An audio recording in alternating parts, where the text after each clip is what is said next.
അപ്പോൾ നമസ്കാരം. മുതിർന്ന മാധ്യമ പ്രവർത്തകരുടെ അനുഭവങ്ങൾ പങ്കുവെക്കുന്ന ചരിത്രസാക്ഷികൾ എന്ന ഈ പരമ്പരയിൽ ഇന്ന് പ്രത്യേക അതിഥിയായി എത്തിയിരിക്കുന്നത് ശ്രീ കെ പ്രഭാകരനാണ്, മാതൃഭൂമിയുടെ മുൻ ഡെപ്യൂട്ടി എഡിറ്റർ. അദ്ദേഹത്തോടൊപ്പം പ്രവർത്തിച്ച എന്നെപ്പോലെയുള്ളവരും സഹപ്രവർത്തകരും ഒക്കെ അദ്ദേഹത്തെ പ്രഭാകരേട്ടൻ എന്നാണ് വിളിക്കുന്നത്. 1964 മുതൽ ആണ് അദ്ദേഹത്തിന്റെ മാധ്യമ പ്രവർത്തനം ആരംഭിക്കുന്നത്. അത് വെച്ച് കണക്ക് കൂട്ടിയാൽ 61 വർഷം കഴിഞ്ഞിരിക്കുന്നു, 6 പതിറ്റാണ്ട് കഴിഞ്ഞിരിക്കുന്നു. ഇദ്ദേഹത്തിന്റെ മാധ്യമ പ്രവർത്തനം, പത്രപ്രവർത്തനം പൈതൃകമായി കിട്ടിയതാണ്. മാതൃഭൂമിയുടെയും ദേശാഭിമാനിയുടെയും മുൻ പത്രാധിപരായിരുന്ന പി നാരായണൻ നായരാണ് അച്ഛൻ. തൃശൂർ ജില്ലയിലെ കിള്ളിമംഗലമാണ് സ്വദേശം. 1934 മുതൽ 37 വരെ കെ പ്രഭാകരൻ ചേട്ടൻ്റെ അച്ഛൻ ശ്രീ നാരായണൻ നായർ മാതൃഭൂമിയുടെ പത്രാധിപരായിരുന്നു. 1934 മഹാത്മാഗാന്ധി മാതൃഭൂമി കോഴിക്കോട് ഓഫീസ് സന്ദർശിച്ചപ്പോൾ അദ്ദേഹമായിരുന്നു പത്രാധിപർ. കോൺഗ്രസിൻ്റെ നേതാവാണ്. സ്വാതന്ത്ര്യ സമരത്തിൻ്റെ ഭാഗമായി അനേക വർഷം അദ്ദേഹം ജയിലിൽ കഴിഞ്ഞിട്ടുണ്ട്. പിന്നീട് അദ്ദേഹം ദേശാഭിമാനി പത്രാധിപരായി, രാജ്യസഭാ അംഗമായി. അങ്ങനെ ഒരു പൈതൃകം ശ്രീ പ്രഭാകരേട്ടന് മാധ്യമ പ്രവർത്തന രംഗത്തുണ്ട്. അദ്ദേഹം ആകാശവാണിയിലും കേരള ശബ്ദത്തിലും പ്രവർത്തിച്ചിട്ടുണ്ട്. നവയുഗത്തിൻ്റെയും ജനേകം വാരാന്തപതിപ്പിൻ്റെയും പത്രാധിപരായിരുന്നു. ഇപ്പോൾ നവയുഗത്തിൻ്റെ പത്രാധിപരാണ്. സൂര്യൻ എന്ന പേരിൽ മാതൃഭൂമിയിലെ ചിലമ്പൊലി എന്ന പങ്ക്തി എഴുതിയിരുന്നു. ഒട്ടേറെ വിദേശ രാജ്യങ്ങൾ സന്ദർശിച്ചിട്ടുണ്ട്. മഹാത്മാഗാന്ധി, അമേരിക്കൻ വിശേഷങ്ങൾ, 50 വർഷം, അവിയൽ എന്നീ 4 പുസ്തകങ്ങൾ എഴുതിയിട്ടുണ്ട്. പ്രഭാകരേട്ടനെ കേരളീയർ ഓർക്കുന്നത്, അല്ലെങ്കിൽ വായനക്കാർ ഓർക്കുന്നത്, പൊളിറ്റിക്കൽ കറസ്പോണ്ടന്റ് എന്ന രീതിയിലാണ്. രാഷ്ട്രീയ സംഭവ വികാസങ്ങളെക്കുറിച്ച് വളരെ ഷാർപ്പായി ആഴത്തിലുള്ള വിശകലനങ്ങൾ അദ്ദേഹം മാതൃഭൂമിയിലെ 28 വർഷത്തെ ജീവിതകാലത്ത് എഴുതിയിട്ടുണ്ട്. മിക്കവാറും എല്ലാ ബ്യൂറോകളിലും യൂണിറ്റുകളിലും ഒട്ടേറെ യൂണിറ്റുകളിൽ അദ്ദേഹം പ്രവർത്തിച്ചിട്ടുണ്ട്. അപ്പം അങ്ങനെ വളരെ സമ്പന്നമായ അനുഭവങ്ങൾ അദ്ദേഹത്തിനുണ്ട്. അദ്ദേഹം അതിവിടെ വിവരിക്കും. എനിക്ക് തോന്നുന്നു എങ്ങനെയാണ് മാധ്യമ രംഗത്തേക്ക് വന്നത്. കാര്യം താങ്കൾ 10ാം ക്ലാസ്സിൽ പഠിക്കുമ്പോൾ തന്നെ ലേഖനങ്ങൾ എഴുതി തുടങ്ങിയിട്ടുണ്ട്. അപ്പോൾ നമുക്ക് അവിടെ മുതൽ ആരംഭിക്കാം. പ്രഭാകരേട്ടൻ, മാധ്യമ രംഗത്തേക്ക് എങ്ങനെയാണ് വന്നത്? അതിന് പ്രധാന കാരണം എൻ്റെ അച്ഛൻ തന്നെയാണ്. അച്ഛൻ മാതൃഭൂമിയുടെ പത്രാധിപ പ്രസ്ഥാനം ഒഴിഞ്ഞതിന് ശേഷം തൃശ്ശൂരിൽ വന്ന് നവജീവൻ പത്രത്തിന്റെ മാനേജറായിട്ട് പ്രവർത്തിക്കുന്ന സമയത്താണ് ഞാൻ തൃശ്ശൂരിൽ സ്ഥിരതാമസമാക്കിയത്. ആ അവസരത്തിൽ ഒരു നാടകം തൃശ്ശൂർ ടൗൺ ഹാളിൽ അവതരിപ്പിച്ചു. അതിന്റെ പേര് തീക്കാറ്റ് എന്നാണ് എനിക്ക് ഓർമ്മ. അപ്പൊ അന്ന് ഞാൻ 10ാം ക്ലാസ്സിൽ പഠിക്കുന്ന അവസരമായാണ് ആ നാടകം കണ്ടു കഴിഞ്ഞിട്ട് ഞാൻ അതേക്കുറിച്ച് ഒരു റിവ്യൂ എഴുതി നവജീവനിൽ കൊടുത്തു. അത് 1964 എൻ്റെ ഓർമ്മ. പക്ഷെ അത് നന്നായി പ്രസിദ്ധീകരിച്ചു വന്നു. അങ്ങനെയാണ് ഈ പത്ര പ്രവർത്തനത്തിന്റെ തുടക്കം. ആ ലേഖനത്തിൽ കൂടിയാണ്. തീക്കാറ്റ് എന്നായിരുന്നു. വിചിത്ര എന്നൊരു സമിതി അവതരിപ്പിച്ച തീക്കാറ്റ് എന്ന നാടകം. അതിന്റെ ആ റിവ്യൂ വന്ന പത്രത്തിന്റെ കോപ്പി ഇപ്പോഴും എന്റെ കൈവശമുണ്ടത്, കളഞ്ഞിട്ടില്ല. അപ്പൊ അങ്ങനെയാണ് അത് എഴുത്ത് തുടങ്ങിയത്. അപ്പൊ അന്ന് നവജീവന്റെ പത്രാധിപരായിരുന്ന TKG നായർ, പിന്നെ അതേപോലെ ചൊവ്വല്ലൂർ കൃഷ്ണൻകുട്ടി സഹപത്രാധിപരായിരുന്നു. അങ്ങനെ കുറെ ആളുകളൊക്കെ ഒരുപാട് സഹായിച്ചിട്ടുണ്ട് എന്നെ എഴുതാൻ. അപ്പൊ അങ്ങനെ കൂട്ടത്തില് ഇതിലിടയ്ക്ക് 1-2 പുസ്തകങ്ങൾ വായിച്ചപ്പോൾ ഞാൻ പറഞ്ഞ പോലെ സിനിമ തീക്കാറ്റ് പറഞ്ഞ പോലെ 1-2 പുസ്തകങ്ങൾ വായിച്ചിട്ട് അതിന്റെ റിവ്യൂ എഴുതി കൊടുത്തപ്പോഴും അതും നന്നായിട്ട് പ്രസിദ്ധീകരിച്ച് വന്നു. അങ്ങനെയാണ് ഈ എഴുതാനുള്ള പ്രേരണ ഉണ്ടായത്. അധികം താമസിയാതെ ഞാൻ പ്രീ യൂണിവേഴ്സിറ്റി കഴിഞ്ഞ് തിരുവനന്തപുരത്തേക്ക് വരേണ്ടി വന്നു പഠിക്കാൻ. അതിന് കാരണം മാതൃഭൂമിയിൽ പാർട്ട് ടൈമായിട്ട് എനിക്ക് ജോലി കിട്ടിയിരുന്നു. അപ്പൊ അത് അവർ തന്ന സ്ഥലം തിരുവനന്തപുരമാണ്. അങ്ങനെയാണ് 1967 തിരുവനന്തപുരത്തേക്ക് വരുന്നത്. ഇവിടെ വന്ന് യൂണിവേഴ്സിറ്റി കോളേജിൽ ചേർന്നു. ഈവനിങ് കോളേജ് ഉണ്ടായിരുന്നു. അപ്പൊ ഈവനിങ് 4 മണിക്ക് ശേഷം കോളേജിൽ പോയാൽ മതി. രാവിലെ 9-9:30 മുതൽ വൈകുന്നേരം 4 മണി വരെ മാതൃഭൂമിയുടെ ആഫീസ്. അന്ന് തിരുവനന്തപുരത്ത് മാതൃഭൂമിക്ക് എഡിഷൻ തുടങ്ങിയിട്ടില്ല, ബ്യൂറോ മാത്രമേ ഉള്ളൂ, ലേഖകന്മാരുടെ സ്ഥലം മാത്രമേ ഉള്ളൂ. അങ്ങനെ ശാന്തിനഗറിലാണ് ആദ്യം പ്രവർത്തനം തുടങ്ങിയത്. അത് കുറെ കഴിഞ്ഞ് മാതൃഭൂമിയുടെ എഡിഷൻ തിരുവനന്തപുരത്ത് ആരംഭിച്ചപ്പോൾ എന്നെ ഡെസ്കിലേക്ക് മാറ്റി ചീഫ് സെക്രട്ടറി ആയിട്ട് നിയമിച്ചു. അങ്ങനെയാണ് ഈ ഡെസ്കിന്റെയും ബ്യൂറോയുടെയും ജോലിയുടെ വ്യത്യാസം ഞാൻ മനസ്സിലാക്കിയത്. പക്ഷെ എനിക്ക് താല്പര്യം ലോക്കൽ റിപ്പോർട്ടിംഗ് ആയിരുന്നു. കാരണം മറ്റേതാകുമ്പോൾ സ്ഥിരമായിട്ട് ഓഫീസിൽ ഇരുന്ന് എഴുത്ത് മാത്രമേ, അല്ലെങ്കിൽ മാറ്റർ നോക്കല് മാത്രമല്ലേ ഉണ്ടാവുള്ളൂ. മറ്റേ റിപ്പോർട്ടർ ആകുമ്പോൾ നമുക്ക് നാട് മുഴുവൻ കറങ്ങി നടന്ന് നമുക്ക് ആവശ്യമുള്ള റിപ്പോർട്ട് കൊടുക്കാം, പിന്നെ എക്സ്ക്ലൂസീവ് സ്റ്റോറീസ് കൊടുക്കാം. അപ്പൊ ആ രീതിയിൽ ഞാനത് അന്ന് മെല്ലെ എൻ്റെ പിന്നെ സുഹൃത്തായിരുന്ന അന്നത്തെ എഡിറ്റർ രാധാകൃഷ്ണൻ ഉണ്ടായിരുന്നു, അദ്ദേഹത്തിനോട് പറഞ്ഞു. അദ്ദേഹം അത് VM നായരും അതുപോലെ MP വീരേന്ദ്രകുമാറൊക്കെ ആയിരുന്നു മാതൃഭൂമിയുടെ ടോപ്പിലുള്ളത്. അവരോട് സംസാരിച്ചപ്പോൾ അങ്ങനെയാണ് എനിക്ക് തൃശ്ശൂരിൽ തന്നെ പഠിക്കാനുള്ള സൗകര്യവും ഈ പത്രത്തിൽ പ്രവർത്തിക്കാനുള്ള സൗകര്യം കൂടി രണ്ടും കൂടി ഒരുമിച്ച് തന്നത്. അതൊരു വലിയ ഉപകാരമായിരുന്നു. അങ്ങനെ അവിടെ താമസിച്ചതിന് ശേഷം പിന്നീട് തിരുവനന്തപുരത്തേക്ക് മാറി. അങ്ങനെ മൊത്തം 35 വർഷം ഞാൻ മാതൃഭൂമിയിൽ പ്രവർത്തിച്ചിട്ടുണ്ടായിരുന്നു. അവസാനം ഡെപ്യൂട്ടി എഡിറ്റർ ആയിട്ടാണ് വിരമിച്ചത്. അപ്പൊ അതിന്റെ ഇടയ്ക്ക് ഒരുപാട് നേതാക്കളായിട്ടും പ്രത്യേകിച്ചും കരുണാകരനെ പോലുള്ളവർക്കൊക്കെ വലിയ കാര്യമായിരുന്നു എന്നെ. എന്തുണ്ടെങ്കിലും അദ്ദേഹം മുഖ്യമന്ത്രി ആകുമ്പോഴും അല്ലാത്തപ്പോഴും ഒക്കെ എന്നെ വിളിക്കും. അതിന് ഒരു പ്രധാന കാരണം എന്താ വെച്ചാൽ എന്റെ ഗുരുവിന്റെ മകനാണ് നീ എന്ന് അദ്ദേഹം പറയുക. അദ്ദേഹം ഉദ്ദേശിച്ചത് എന്റെ അച്ഛൻ P. നാരായണൻ നായരെയാണ്. കാരണം അദ്ദേഹം 34-ൽ ഈ കോൺഗ്രസിന്റെ പ്രവർത്തനം മുൻനിർത്തി തൃശ്ശൂരിൽ എത്തിയിരുന്നു. ആ അവസരത്തിലാണ് കരുണാകരൻ അവിടെ പെയിന്റിങ് പഠിക്കാൻ വേണ്ടി എത്തിയത്. അത് കണ്ണൂരാണ് വീടെങ്കിലും അദ്ദേഹം ഈ പെയിന്റർ ആവാനാണ് താല്പര്യം കാണിച്ചത്. അങ്ങനെ തൃശ്ശൂർ വന്ന് പെയിന്റിങ് പഠിക്കുന്നതിൻ്റെ ഇടയ്ക്ക് അച്ഛൻ എങ്ങനെയോ അദ്ദേഹവുമായി ബന്ധപ്പെട്ട് അവസാനം അവിടെ പാർട്ട് ടൈം ആയിട്ട് ജോലി കൊടുത്ത് അവിടെ നിന്നാണ് അദ്ദേഹം വളർന്ന് വലുതായി പത്രാധിപ സ്ഥാനം ഏറ്റവും ഉയർന്ന പദവിയിലേക്ക് വരെ എത്തിയത്. അപ്പൊ അങ്ങനെ കരുണാകരനൊക്കെ എന്നെ കാണുമ്പോൾ എപ്പോഴും പറയും എന്റെ ഗുരുവിന്റെ മകനാണ് നീന്ന്. അതുപോലെ ഞാൻ മാതൃഭൂമിക്ക് വന്നപ്പോഴും അദ്ദേഹം പരമാവധി സഹായിച്ചിട്ടുണ്ട്. അങ്ങനെയുള്ള ഒരു ഭൂതകാലമാണ് എന്റെ ഓർമ്മയിൽ എപ്പോഴും മധുരിക്കുന്ന രീതിയിലുള്ള ഒരു ഓർമ്മയാണ് ഉള്ളത്. അപ്പൊ ഈ 1967 തിരുവനന്തപുരത്ത് മാതൃഭൂമിയിൽ പാർട്ട് ടൈം പ്രാദേശിക ലേഖനായിട്ട് വരുമ്പോൾ അന്ന് അവിടെ ബ്യൂറോ ചീഫ് ആരായിരുന്നു? കൂടെ ആരൊക്കെ ഉണ്ടായിരുന്നു? ബ്യൂറോ ചീഫ് PR വാര്യർ ആയിരുന്നു. പിന്നെ NV കൃഷ്ണവാര്യരുടെ അനിയൻ NVS വാര്യർ, PC സുകുമാരൻ നായർ. ഈ 3 പേരാണ് എന്നെ കൂടാതെ ഉള്ളത്. ഞാൻ അവിടെ ജൂനിയർ ആയതുകൊണ്ട് എന്നെ ഉൾപ്പെടുത്തല 3 പേരുടെ നല്ലൊരു ടീമായിരുന്നു അവിടെ ഉണ്ടായിരുന്നത്. അപ്പൊ അവരുടെ കൂടെ അവരുടെ ശിഷ്യന്മാരായിട്ട് പല വർക്കും എന്നെ ഏൽപ്പിച്ചിരുന്നു. അത് ഞാൻ നന്നായിട്ട് ചെയ്യുന്നു എന്ന് കണ്ടതിന് ശേഷം PR വാര്യർ തന്നെ പറഞ്ഞിട്ടുണ്ട്, ഈ രീതിയിൽ പോയാൽ മതി, ഗുണം പിടിക്കും എന്നൊക്കെ പറഞ്ഞ് ഒരുപാട് സഹായിച്ചിട്ടുണ്ട്. അപ്പൊ അങ്ങനെയാണ് ഞാൻ മാതൃഭൂമിയിൽ അവിടുന്ന് 2-3 കൊല്ലം കഴിഞ്ഞപ്പോ സ്ഥിരപ്പെടുത്തി. പിന്നീട് ആദ്യം എന്നെ തൃശ്ശൂർക്ക് അയച്ചു. എന്റെ നാട് തൃശ്ശൂർ ആയതുകൊണ്ട് അപ്പൊ അവിടെ ചീഫ് റിപ്പോർട്ടറായിട്ട് കുറെ കാലം വർക്ക് ചെയ്യാൻ കഴിഞ്ഞിരുന്നു. പിന്നെ എഡിറ്റിംഗ് കാര്യം പറഞ്ഞപ്പോ അത് 3 വർഷം കഴിഞ്ഞിട്ട് സ്ഥിരപ്പെടുത്തപ്പെട്ട ശേഷം തൃശ്ശൂർ ബ്യൂറോയിലേക്ക് അയച്ചു അല്ലേ? അതെ അതെ. അന്ന് നേരത്തെ പറഞ്ഞ ശ്രീ മോഹൻദാസ് രാധാകൃഷ്ണൻ അല്ലേ? അതെ അതെ അതെ. ഞങ്ങളെല്ലാം ഉണ്ണിയേട്ടൻ എന്ന് വിളിക്കുന്ന ഉണ്ണിയേട്ടൻ. അതെ അതെ, അദ്ദേഹമായിരുന്നു അവിടെ. പിന്നെ മാതൃഭൂമിയുടെ പിന്നെ ചീഫായിരുന്ന പേര് പെട്ടെന്ന് മറന്നുപോയി ഞാൻ. എവിടെ ചീഫായിരുന്നു? കോഴിക്കോട് ചാർജ് ആയിരുന്നു പുള്ളിക്ക്. ഉദയഭാനു സാറാണോ? അല്ല,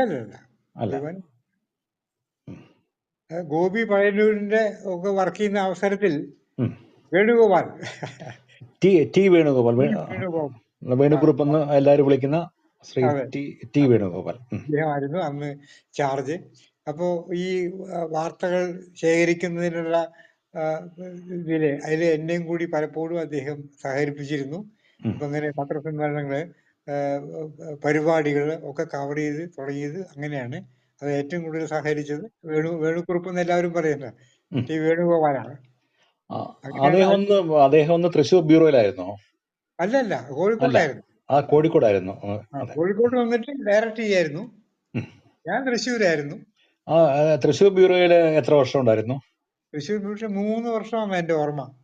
അന്ന് കൂടെ ആരൊക്കെ ഉണ്ടായിരുന്നു?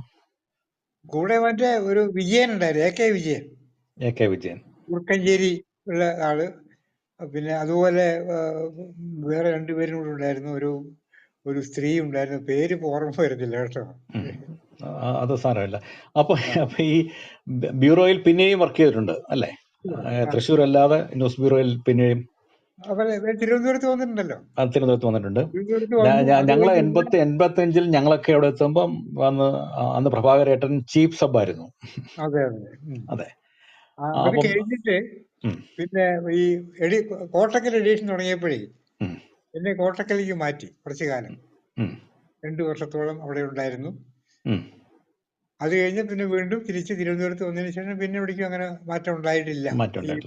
കോട്ടയം എഡീഷൻ തുടങ്ങിയപ്പോൾ കുറച്ചു കാലം അവിടെ പോയി നിൽക്കേണ്ടി വന്നു, കോട്ടയത്തും. അതെ. അവിടെ. അപ്പൊ ഈ ബ്യൂറോയിലാണല്ലോ ഈ രാഷ്ട്രീയക്കാരെയും ഒക്കെ അടുത്ത് ഇടപഴകാനൊക്കെയുള്ള അവസരം ഉണ്ട് അവരുമായിട്ടൊക്കെ. അപ്പൊ ബ്യൂറോയിലെ അനുഭവങ്ങൾ, തൃശ്ശൂർ ബ്യൂറോയിലെ അല്ലെങ്കിൽ തിരുവനന്തപുരത്തെ ബ്യൂറോയിലുള്ള കാലത്തെ അനുഭവങ്ങൾ പറയാൻ പറ്റുമോ? അല്ല, എനിക്കത് പറയുകയാണെങ്കിൽ നിയമസഭ കവറിങ് ഇപ്പൊ തിരുവനന്തപുരത്ത് വന്നപ്പോ അസംബ്ലി റിപ്പോർട്ടിങ്ങിന് പോവാനുള്ള ഒരു സാഹചര്യം ഉണ്ടായി, ഒരു ഭാഗ്യമുണ്ടായി. അങ്ങനെ അത് ഏതാണ്ടൊരു 28 വർഷത്തോളം അസംബ്ലി നടപടി ഞാൻ റിപ്പോർട്ട് ചെയ്തിട്ടുണ്ട്. അപ്പൊ അന്ന് ഈ പറഞ്ഞ പോലെ ഇവിടെ PC സുകുമാരൻ നായരും പി രാജനും PR വാര്യരും ഉണ്ട് ബ്യൂറോയിൽ, എന്നെ കൂടാതെ. ഞാൻ ജൂനിയർ മോസ്റ്റ് ആയിട്ടുണ്ട്. അപ്പോ അസംബ്ലി തുടങ്ങിയപ്പോഴ് ഞാൻ സംശയിച്ചു എന്നെ അവര് റിപ്പോർട്ടിങ്ങിന് അയക്കുമോ ഇല്ലയെന്ന് സംശയം. പക്ഷെ അത് അധികം സമയം നീണ്ടു നിന്നില്ല. ഈ ചോദ്യോത്തരം റിപ്പോർട്ട് ചെയ്യാൻ എന്നെ നിയോഗിച്ചു. അത് എന്റെ അനുഭവത്തില് അസംബ്ലി നടപടികളുടെ ഏറ്റവും ദുരിതം പിടിച്ച ഒരു പരിപാടിയാണ്. കാരണം ചോദ്യം ചോദിക്കുന്ന ഓപ്പണായിട്ട് അസംബ്ലി വരില്ലല്ലോ, അത് പിന്നെ പ്രിന്റഡ് മാറ്റർ അല്ലേ. അപ്പോ സ്പീക്കർ പറയും ക്വസ്റ്റ്യൻ നമ്പർ എത്ര, അതേ മാത്രമേ പറയുള്ളൂ. അപ്പൊ അത് നമ്മൾ അപ്പൊ നോക്കി വെക്കണം. എന്നിട്ട് ആൻസർ അവിടുന്ന് കൺസേൺഡ് മിനിസ്റ്റർ പറയും, അപ്പൊ എഴുതി വെക്കണം. അപ്പൊ അങ്ങനെ ആദ്യം കുറച്ചു കാലം ഒരു ചെറിയ പ്രയാസം തോന്നിയെങ്കിലും പിന്നെ അത് പതിവായി. ആ റുട്ടീൻ മനസ്സിലായപ്പോഴേ പിന്നെ വളരെ ഈസി ആയിരുന്നു. അങ്ങനെ കുറെ കാലം അസംബ്ലി റിപ്പോർട്ട് ചെയ്തു നോക്കി. അപ്പോഴൊക്കെ ഈ കരുണാകരൻ പ്രതിപക്ഷ നേതാവായിരിക്കുമ്പോഴും മുഖ്യമന്ത്രി ആയിരിക്കുമ്പോഴും എന്നെ വലിയ കാര്യമായിരുന്നു. അതിന് കാരണം എന്റെ അച്ഛനാണ്. നേരത്തെ പറഞ്ഞ പോലെ അച്ഛൻ അദ്ദേഹത്തിന്റെ ഒക്കെ ഗുരുവായിട്ട് പിന്നെ കോൺഗ്രസ് പ്രസ്ഥാനത്തിനുണ്ടായിരുന്നതും. അല്ല, നേരത്തെ പറഞ്ഞതല്ലേ ഈ കരുണാകരൻ അദ്ദേഹം ലീഡർ പെയിന്റിങ് പഠിക്കാനായിട്ട് വന്ന സമയത്ത് താങ്കളുടെ അച്ഛനുടെ നവയുഗത്തിന്റെ മാനേജരായിരുന്നു. അപ്പൊ നവയുഗത്തിലാണോ കരുണാകരന് ഒരു ജോലി കൊടുത്തത്? നവജീവനില്ല തുടങ്ങി വെച്ച നവജീവൻ ദിനപത്രത്തിലായിരുന്നു അദ്ദേഹം. നവജീവനിലായിരുന്നു അല്ലെ? നവജീവനിൽ കരുണാകരന് ഒരു പാർട്ട് ടൈം ജോലി കൊടുത്തു അല്ലേ? അതെ. അല്ല, കരുണാകരന് പാർട്ട് ടൈം ജോലി കൊടുക്കുക അന്ന് അങ്ങനെ ആദ്യം താങ്കൾ പറഞ്ഞായിട്ട് സംശയം, അതുകൊണ്ട് ചോദിച്ചത്. പാർട്ടി പത്രത്തിലൊന്നും വന്നിട്ടില്ല. അല്ല, ഈ തൃശ്ശൂര് അച്ഛനുള്ള സമയത്ത് അദ്ദേഹം അവിടെ പിന്നെ പെയിന്റിങ് പഠിക്കാൻ വേണ്ടി വന്നതാണ്. വന്ന സമയത്ത് ആ അവസരത്തില് ഈ അച്ഛൻ അന്ന് കോൺഗ്രസിന്റെ നേതാവായിട്ടിരിക്കുക, കമ്മ്യൂണിസ്റ്റ് പാർട്ടി ചേർന്നിട്ടില്ല. അപ്പൊ ആ അവസരത്തില് ഇങ്ങനെ ഒരു ആള് ഇവിടെ വന്നപ്പോ നോക്കിയപ്പോ ചുറുചുറുക്കെ കണ്ടപ്പോ വളരെ ഇഷ്ടപ്പെട്ട് കരുണാകരനെ പാർട്ടി കൊണ്ടുവന്നു. കോൺഗ്രസ് പാർട്ടിയിൽ കൊണ്ടുവന്നിട്ട് പിന്നെ ആക്റ്റീവായി അദ്ദേഹം. അതെപ്പോഴും കരുണാകരൻ ഇവിടെ വന്ന് ഞാൻ ഈ അസംബ്ലിക്ക് റിപ്പോർട്ട് ചെയ്യാൻ വരുമ്പോഴേ കരുണാകരൻ എപ്പോഴും പറയും, നിന്റെ ഗുരുവാണ് എന്നെ രക്ഷിച്ചതെന്നൊക്കെ പറയും. അല്ല, നിന്റെ അച്ഛനാണ് എന്റെ ഗുരു എന്നൊക്കെ പറയും. അതിനുശേഷം പിന്നെ ഈ നമ്മൾ ബ്യൂറോയിലൊക്കെ വന്നു. പിന്നെ 85-90 കാലഘട്ടത്തിലെ ഇപ്പൊ CPM നിന്ന് MV രാഘവനൊക്കെ പുറത്തു പോകുന്ന സമയത്ത് താങ്കൾ ഒരു കമ്മ്യൂണിസ്റ്റ് പശ്ചാത്തലം കാരണമാകും തുടർച്ചയായിട്ട് അതിനെക്കുറിച്ച് മാതൃഭൂമിയിൽ എഴുതിയിട്ടുണ്ടല്ലോ. ഉണ്ട്. അപ്പൊ അതിന്റെ സാഹചര്യം എന്തായിരുന്നു? അന്ന് ബ്യൂറോയിൽ ഇരുന്ന സമയത്താണ് എന്നാണ് എന്റെ ഒരു ഓർമ്മ. അതോ ബ്യൂറോയിൽ ഇരിക്കുമ്പോൾ തന്നെ ആയിരുന്നു. അപ്പൊ അതിന്റെ ഈ MV രാഘവനായിരുന്നു ബദൽ രേഖ കൊണ്ടുവന്നിട്ട് പാർട്ടിയിൽ കുറെ കുഴപ്പമുണ്ടാക്കിയത്. അപ്പൊ MV രാഘവന്റെ കൂടെ അന്ന് നല്ലൊരു ടീം പ്രവർത്തകരും നേതാക്കന്മാരൊക്കെ ഉണ്ടായിരുന്നു. അപ്പൊ അവരിത് കൊണ്ടുവന്ന സമയത്ത് അപ്പൊ എതിർച്ചയാ ഞാൻ ഈ രാഘവനോട് ഞാൻ ചോദിച്ചപ്പോ രാഘവൻ എനിക്ക് തന്നില്ല. പരിചയം ഉണ്ടായിരുന്നു. പക്ഷെ അദ്ദേഹത്തിന്റെ കൂടെ ഉണ്ടായ തൃശ്ശൂരിലൊരു പാലക്കാട്ടിലൊരു നേതാവിന്റെ പേര് ഞാൻ ഇപ്പൊ മറന്നു. ഞാൻ ഓർക്കുമ്പോൾ ഞാൻ പറഞ്ഞില്ല. CK ചക്രവാണിയാണോ? അല്ലല്ല, CK ചക്രവാണി, പാട്യം രാജൻ ഒക്കെ, CP ജോണൊക്കെയാണ് അദ്ദേഹത്തിന്റെ കൂടെ ഉണ്ടായിരുന്നത്. അല്ല, അവിടുത്തെ അവരല്ല. വാസുദേവ് മേനോൻ അല്ല, വാസുദേവനൊന്നല്ല. വാസുദേവൻ എന്റെ ബ്രദറിലാണ്. അല്ല, അദ്ദേഹമല്ല. അവരൊന്നുമല്ല. അപ്പൊ അതില് ഞാൻ ആ പേര് ഇപ്പൊ പെട്ടെന്ന് ഓർമ്മ വരുന്നില്ല. തൃശ്ശൂര് ഇപ്പൊ പാലക്കാട്ട് കോൺഗ്രസ് നേതാവേ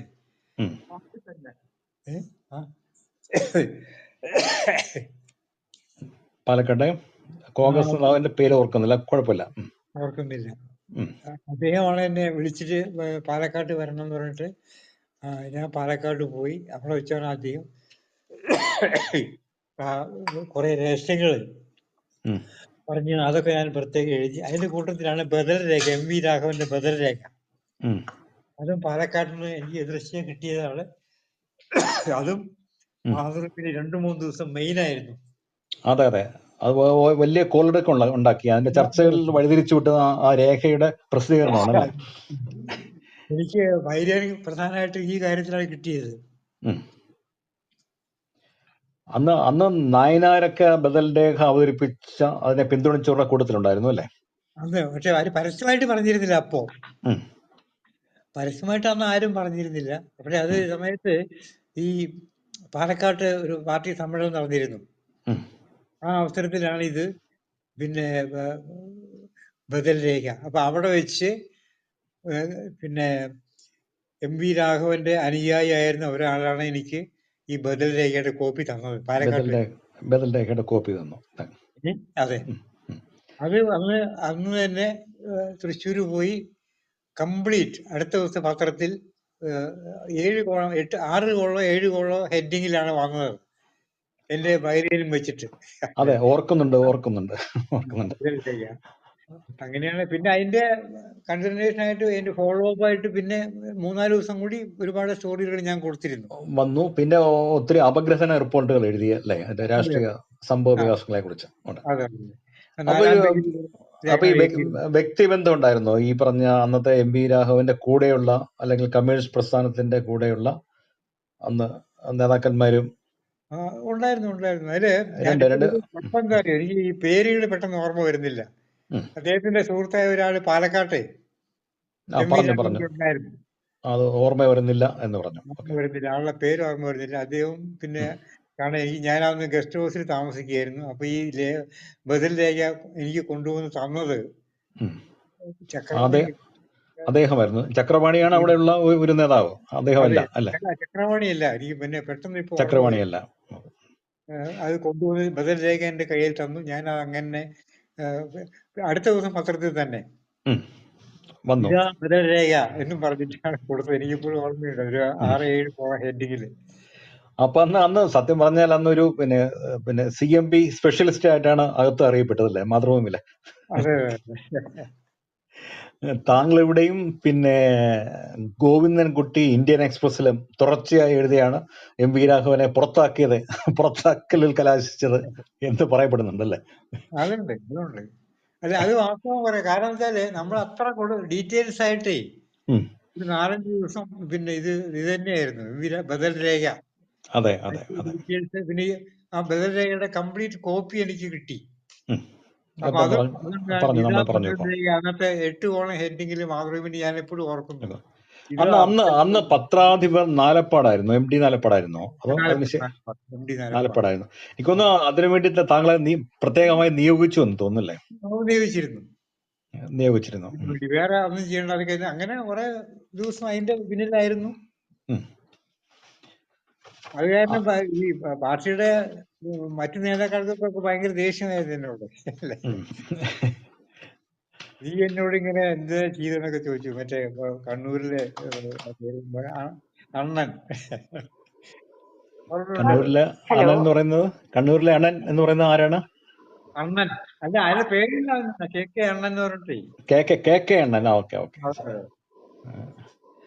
സർ, ഇത് ഇടയിൽ വിട്ടുപോയത് പുത്തലത്ത് നാരായണൻ എന്ന് പറഞ്ഞ ആളാണോ? അല്ല അല്ലേ? VV Dakshinamurthy, PV Kunhikannan. VV ദക്ഷിണാമൂർത്തിയും Puthalath നാരായണനും ഒക്കെ ഇവരെയൊക്കെ എത്രയോ ജൂനിയേഴ്സ് ആണ്. TV ശിവദാസ മേനോൻ, പാട്യം രാജൻ. അല്ല, അവരൊന്നും ഇല്ല. അത് നോക്കിയിട്ട് അല്ലല്ല. ഓക്കെ. അപ്പൊ ഇത് ഈ പിന്നെ MV രാഘവന്റെ പുറത്തു പോകലിന് ശേഷം ഇതേപോലെ ഈ പ്രധാനപ്പെട്ട ബദൽ രേഖയെ കുറിച്ചാണ് നമ്മൾ പറഞ്ഞത്. പ്രധാനപ്പെട്ട എന്തെങ്കിലും രാഷ്ട്രീയ സംഭവ വികാസങ്ങളെ കുറിച്ചുള്ള ഇതേപോലെ വളരെ എക്സ്ക്ലൂസീവ് ആയിട്ടുള്ള റിപ്പോർട്ടുകൾ ചെയ്തിട്ടുണ്ടോ? പിന്നെ അത് കുറെ എഴുതിയിട്ടുണ്ട്. പക്ഷെ എനിക്കത് ഇപ്പൊ ഈ സമയത്ത് അത് ഓർത്ത് പറയാൻ പറ്റുന്നില്ല. ഓർത്ത് പറയാൻ പൊളിറ്റിക്കൽ റിപ്പോർട്ട്സ് ആയിരുന്നു എന്റെ മെയിൻ ഇതേ. അത് പലതും ഇങ്ങനെയായിട്ട് ഇപ്പൊ ഈ CMBയിലേക്ക് ആളുകൾ കൂടുതൽ വരുന്നതിനെ സംബന്ധിച്ചൊരു സ്റ്റോറി, അങ്ങനെയൊക്കെ സ്റ്റോറികൾ കൊടുത്തിരുന്നു. അല്ല, അന്ന് വളരെ കണ്ടിന്യൂസ് ആയിട്ട് സ്റ്റോറികൾ മാതൃഭൂമിയുടെ 1-ാം പേജിൽ തന്നെ വന്നിരുന്നു. എഡിറ്റോറിയൽ പേജിൽ ലേഖനങ്ങൾ വന്നിരുന്നു അല്ലേ? വന്നിരുന്നു. എന്റെ ബൈലൈൻ വെച്ചിട്ട് കൊടുത്തിരുന്നു. കാരണം ആ ബദൽ രേഖേന്റെ എന്റെ കയ്യിൽ കിട്ടിയപ്പോ പിന്നെ അതും ഞാൻ ഫുള്ളായിട്ട് മാതൃഭൂമി കൊടുത്തു. പറഞ്ഞു. അതും ചെയ്തിരുന്നു. അപ്പൊ ഈ പിന്നെ MD നാലപ്പാടിനെ കുറിച്ച്, MD നാലപ്പാടിന്റെ ആസ്ഥാനം തിരുവനന്തപുരത്താണ്. ഞങ്ങളൊക്കെ ജോയിൻ ചെയ്യുന്ന സമയത്തൊക്കെ ഒന്നിച്ച് വർക്ക് ചെയ്തിട്ടുള്ളത് പെരുന്താനിയിലാണ്. അപ്പൊ ഇവര് പത്രാധിപർ എന്ന രീതിയിലെ MD നാലപ്പാട് കേരളത്തിലെ അന്വേഷണാത്മക പത്രപ്രവർത്തനത്തിന്റെ പ്രയോക്താവായിട്ട് വലിയ തോതിൽ കേരളത്തിൽ മാധ്യമരംഗത്തെ മുഴുവൻ മാറ്റിമറിച്ച മാറ്റങ്ങൾക്ക് നേതൃത്വം കൊടുത്ത ആളാണ്. അദ്ദേഹത്തെ കുറിച്ചുള്ള അഭിപ്രായം എന്താണ്? അല്ല, ഇത് തന്നെ ഇപ്പൊ പ്രദീപ് പറഞ്ഞതല്ലേ എനിക്കുള്ള അഭിപ്രായം. കാരണം അന്ന് വരെ ഒരു പത്രത്തിലും ഇല്ലാത്ത രീതിയിലുള്ള പുതിയ ചലനങ്ങളാണ് അദ്ദേഹത്തിന്റെ ഫലമായിട്ട് മറ്റു ലേഖകന്മാർ എഴുതിയ വഴി പത്രങ്ങളിൽ ഉണ്ടായത്. ഒരു മാറ്റത്തിന്റെ കാറ്റടിക്കുകയായിരുന്നു. ആ കാറ്റ് കുറെ കാലം കൂടി പത്രങ്ങളിൽ തുറന്നിരുന്നു. അപ്പൊ മാതൃഭൂമിയിൽ മാത്രമല്ല, പിന്നെ അത് കഴിഞ്ഞ് മനോരമയിലും കേരളമതിയിലും ഒക്കെ ഈ രീതിയിലുള്ള വാർത്തകൾ ധാരാളം വന്നു കഴിഞ്ഞിരുന്നു.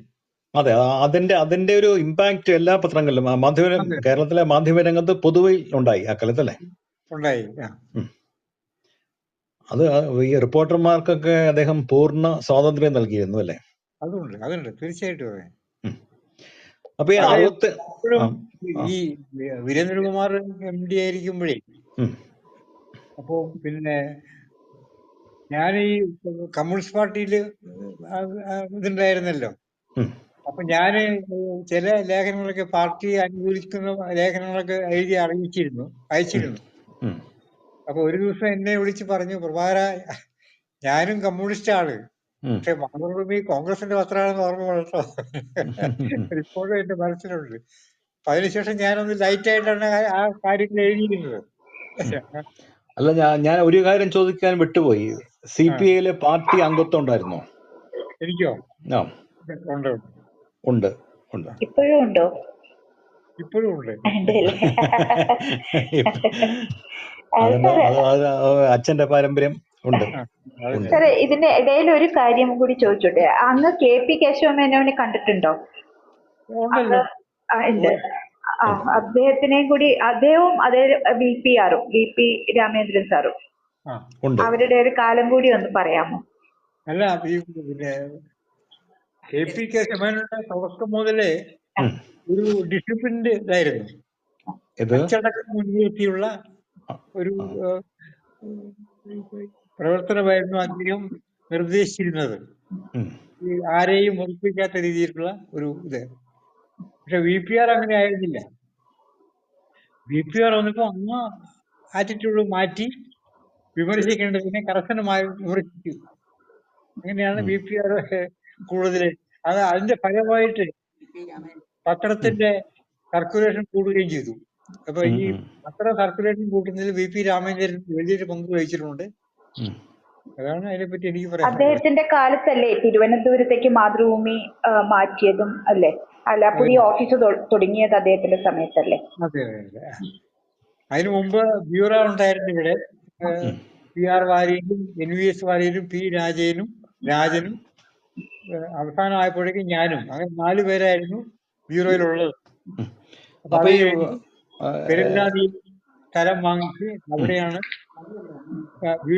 അമ്മ വീട് വാങ്ങിച്ച് അവിടെയാണ് പിന്നെ എഡിഷൻ തുടങ്ങിയത്. അന്ന് ആ കാലത്തൊക്കെ അതിനുശേഷം ഈ PR വാര്യർക്കും PC സുകുമാരൻ നായർക്കും ശേഷം MM വർഗീസ് ആയിരുന്നല്ലോ ബ്യൂറോ ചീഫ്. അപ്പൊ അദ്ദേഹത്തോട് ഒപ്പം പ്രവർത്തിച്ചിട്ടുണ്ടോ? ഉണ്ട്, പ്രവർത്തിച്ചിട്ടുണ്ട്. അപ്പൊ അതിന്റെ കൂട്ടത്തിൽ NVS വാര്യരുടെ പേര് കൂടി ചേർക്കണേ. NVS വാര്യരുടെ പേര് പലപ്പോഴും പരാമർശിക്കപ്പെട്ടിട്ടില്ല നേരത്തെ. അദ്ദേഹം വളരെ ഒതുങ്ങി കാര്യമാത്ര പ്രശസ്തനായിട്ട് വേറെ ആവശ്യമില്ലാത്ത ഒരു അഭിപ്രായം പറയില്ല. അയാൾ NVS ഒരു കാലത്ത് കമ്മ്യൂണിസ്റ്റ് പാർട്ടിയുടെ മെമ്പറായി ഉള്ളിൽ പോയി അടിയൊക്കെ വാങ്ങിച്ച ആളാണ് അദ്ദേഹം. പിന്നെയാണ് മനസ്സിലായത് പത്രപ്രവർത്തനം വന്നതും മാതൃഭൂമിയിൽ വന്നതൊക്കെ NVS. അങ്ങ് നവജീവനിൽ പ്രവർത്തിക്കുന്ന സമയത്ത് അവിടെ പിന്നീട് മനോരമയിലേക്ക് പോയ TKG നായർ സാറൊക്കെ ഉണ്ടായിരുന്നു. TKG നായരായിരുന്നു അതും എഡിറ്റർ അവിടെ. പിന്നെ മറ്റേ 2-3 ആൾക്കാരും കൂടി ഞാൻ മറന്നുപോയി. KG നെടുങ്ങാടി അല്ലേ? KG നെടുങ്ങാടി സാർ ഉണ്ടായിരുന്നോ നവജീവനില്? അത് അപ്പം ഉണ്ടായിരുന്നില്ല. ചോവൂർ കൃഷ്ണൻകുട്ടി ഉണ്ടായിരുന്നു. പിന്നെ അതേപോലെ തന്നെ ഒരു പെരുന്നാക്കയൻ നായർ ഉണ്ടായിരുന്നില്ലേ? ഒരു ഭാർഗവൻ നായർ ഉണ്ടായിരുന്നു. അവരൊക്കെ കാലയവനിക്കുള്ളിൽ മറന്നിട്ട് കുറെ കാലം, അതുകൊണ്ട് ഇപ്പോ പെട്ടെന്ന് ഓർമ്മ വരുന്നില്ല. പിന്നെ വിജയൻ വിജയൻ 3-4 കൊല്ലം മുമ്പാണ് മരിച്ചത് ഉണ്ടായിരുന്നു. അന്ന് ലോക്കൽ ഇതിന്റെ പിന്നെ റിപ്പോർട്ടിന്റെ ചീഫായിരുന്നു വിജയൻ. അപ്പൊ വിജയന്റെ കൂടെയാണ് ഞാൻ ആദ്യം ചെന്ന് ജോയിൻ ചെയ്തത്. അങ്ങനെയൊക്കെ ഒരു നല്ല അനുഭവം തൃശ്ശൂരിലുണ്ടായിരുന്നു.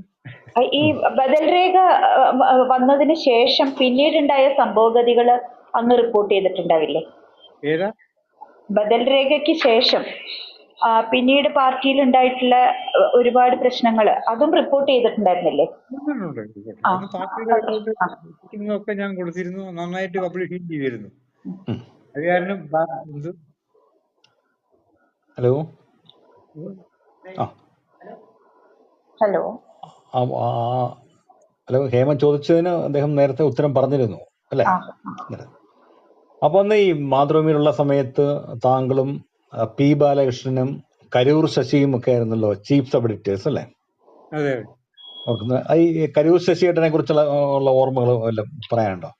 അദ്ദേഹം തന്നെ വളരെ എന്താ പറയുക സാത്വികനായിരുന്നു. ആവശ്യമില്ലാത്ത ഒരു കാര്യങ്ങളിലും ഇടപെടില്ല.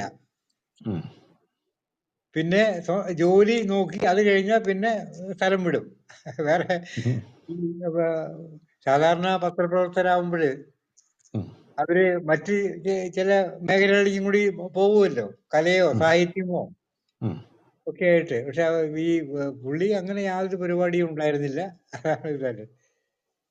അദ്ദേഹം അതിനു മുമ്പ് വീക്ഷണത്തിലൊക്കെ പ്രവർത്തിക്കുന്ന കാലത്താണ് അദ്ദേഹത്തിന്റെ പ്രധാനപ്പെട്ട രചനകളൊക്കെ വന്നിട്ടുള്ളത്. ആരുടെ? വീക്ഷണത്തിൽ പ്രവർത്തിക്കുന്ന കാലത്താണ് കരൂർ ശശിയേട്ടന്റെ ഒക്കെ പ്രധാനപ്പെട്ട രചനകൾ വന്നിട്ടുള്ളത് അല്ലേ? അപ്പൊ ഈ പിന്നെ P രാജൻ നാലപ്പാടിന്റെ കാലത്ത് അസിസ്റ്റന്റ് എഡിറ്റർ ആയിരുന്നു. ഈ കൊള്ളക്കൊണ്ടാക്കിയിട്ടുള്ള മുഴുവൻ അന്വേഷണാത്മക റിപ്പോർട്ടുകളും ഒക്കെ അദ്ദേഹം നോക്കിയിട്ടാണ് പുറത്തു വന്നിട്ടുള്ളത്. രാജേട്ടനുമായിട്ടുള്ള ബന്ധം എങ്ങനെയായിരുന്നു? രണ്ടുപേർക്കും ഇഷ്ട വിഷയം രാഷ്ട്രീയമാണല്ലോ. തൃശ്ശൂരാണ് അദ്ദേഹം. പിന്നെ വീട് കല്യാണം കഴിച്ചത് തൃശ്ശൂരാണേ.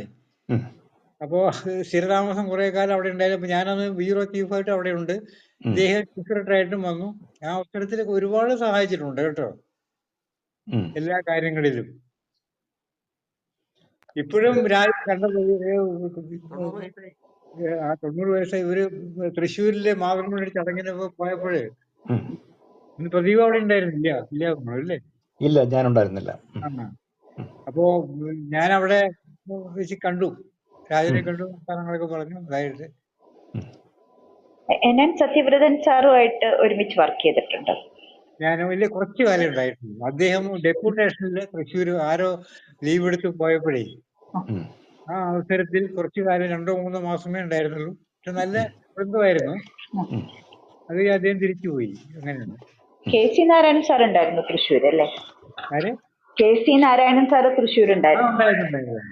അല്ല, തൃശ്ശൂർ മാത്രമല്ല, തിരുവനന്തപുരത്തും ഉണ്ടായിരുന്നു, അല്ലേ? തിരുവനന്തപുരത്ത് ആഴ്ചപ്പതിപ്പിൽ, അല്ലെ? ഇന്നും ഒരു വ്യത്യാസമില്ല, വളരെ ആക്റ്റീവാണ്.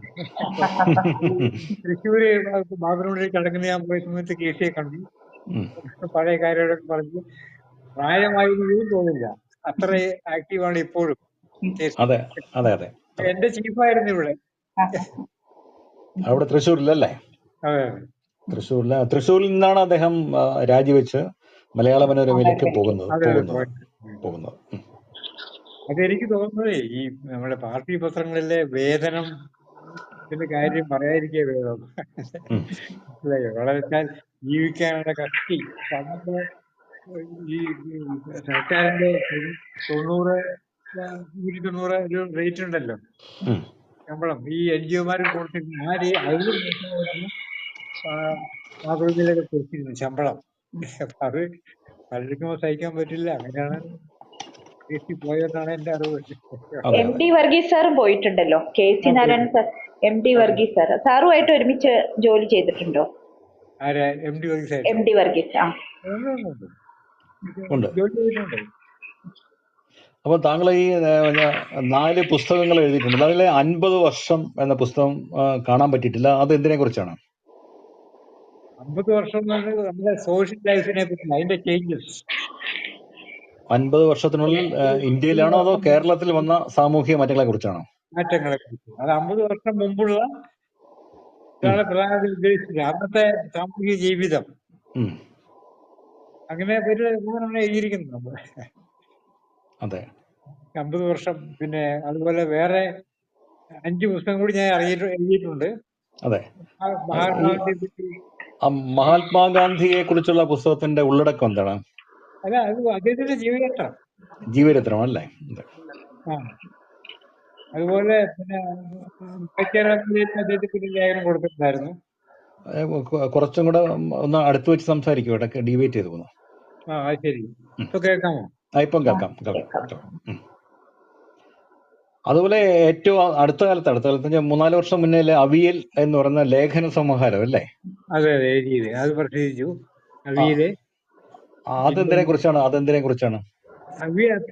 ഒരുപാട് സബ്ജക്റ്റുകൾ വന്നിട്ടുണ്ട് അതിനകത്ത്. ഈ സോഷ്യൽ ആയിട്ട് അന്ന് ഈ സ്ഥിരം പങ്ക്തി എഴുതിയിട്ടുണ്ടായിരുന്നു ഞാൻ. എല്ലാ ഞായറാഴ്ചയും കിരമ്പോലി എന്ന പേരില് സൂര്യൻ എന്ന തൂലിക നാമത്തിലാണ് ഞാൻ എഴുതിയിരുന്നത്. അത് കലയും സാഹിത്യവുമാണ് പ്രധാനം ഉണ്ടായിരുന്നത്, സിനിമ അടക്കം. അതും അത്തരം വിഷയങ്ങളെ സംബന്ധിച്ചാണ് എല്ലാ ഇതിലും കിരമ്പോലി എന്ന പേര് സൂര്യൻ എന്ന പേരിലാണ് എഴുതിയിരുന്നത്. അത് ഈ അവിയൽ എഴുതിയത്. പറയാൻ കാരണം വെച്ചാൽ പല സബ്ജക്റ്റിനെ പറ്റിയുള്ള ലേഖനങ്ങളുണ്ട്. അതിന്റെ ആ തുടക്കത്തിൽ ഞാൻ പറഞ്ഞു അവിയലില് പിന്നെ സാമ്പാറിനെയോ കാളനെയോ പോലെയല്ല, അവിയൽ ഏത് കഷ്ണം വേണമെങ്കിലും ഇടാം. അതുപോലെ എന്റെ പുസ്തകത്തിലും ഏത് സബ്ജക്റ്റും വന്നിട്ടുണ്ട് എന്നൊക്കെ പറഞ്ഞിട്ട് ഞാൻ അതിന്റെ മുഖവരിയിൽ എഴുതിയിട്ടുണ്ട്. അതെനിക്ക് ശ്രീകൃഷ്ണദാസ് ആണ് അതിന് അവതാരം എഴുതിയത്. ശ്രീകൃഷ്ണദാസ് അല്ലേ? വളരെ നല്ല അഭിപ്രായം പറഞ്ഞിട്ടുണ്ടായിരുന്നു. അപ്പൊ ഈ ചിലമ്പൊലി പങ്ക്തി ഏത് കാലഘട്ടത്തിലായിരുന്നു അത് എഴുതിയിരുന്നത്? എത്ര വർഷം എഴുതി?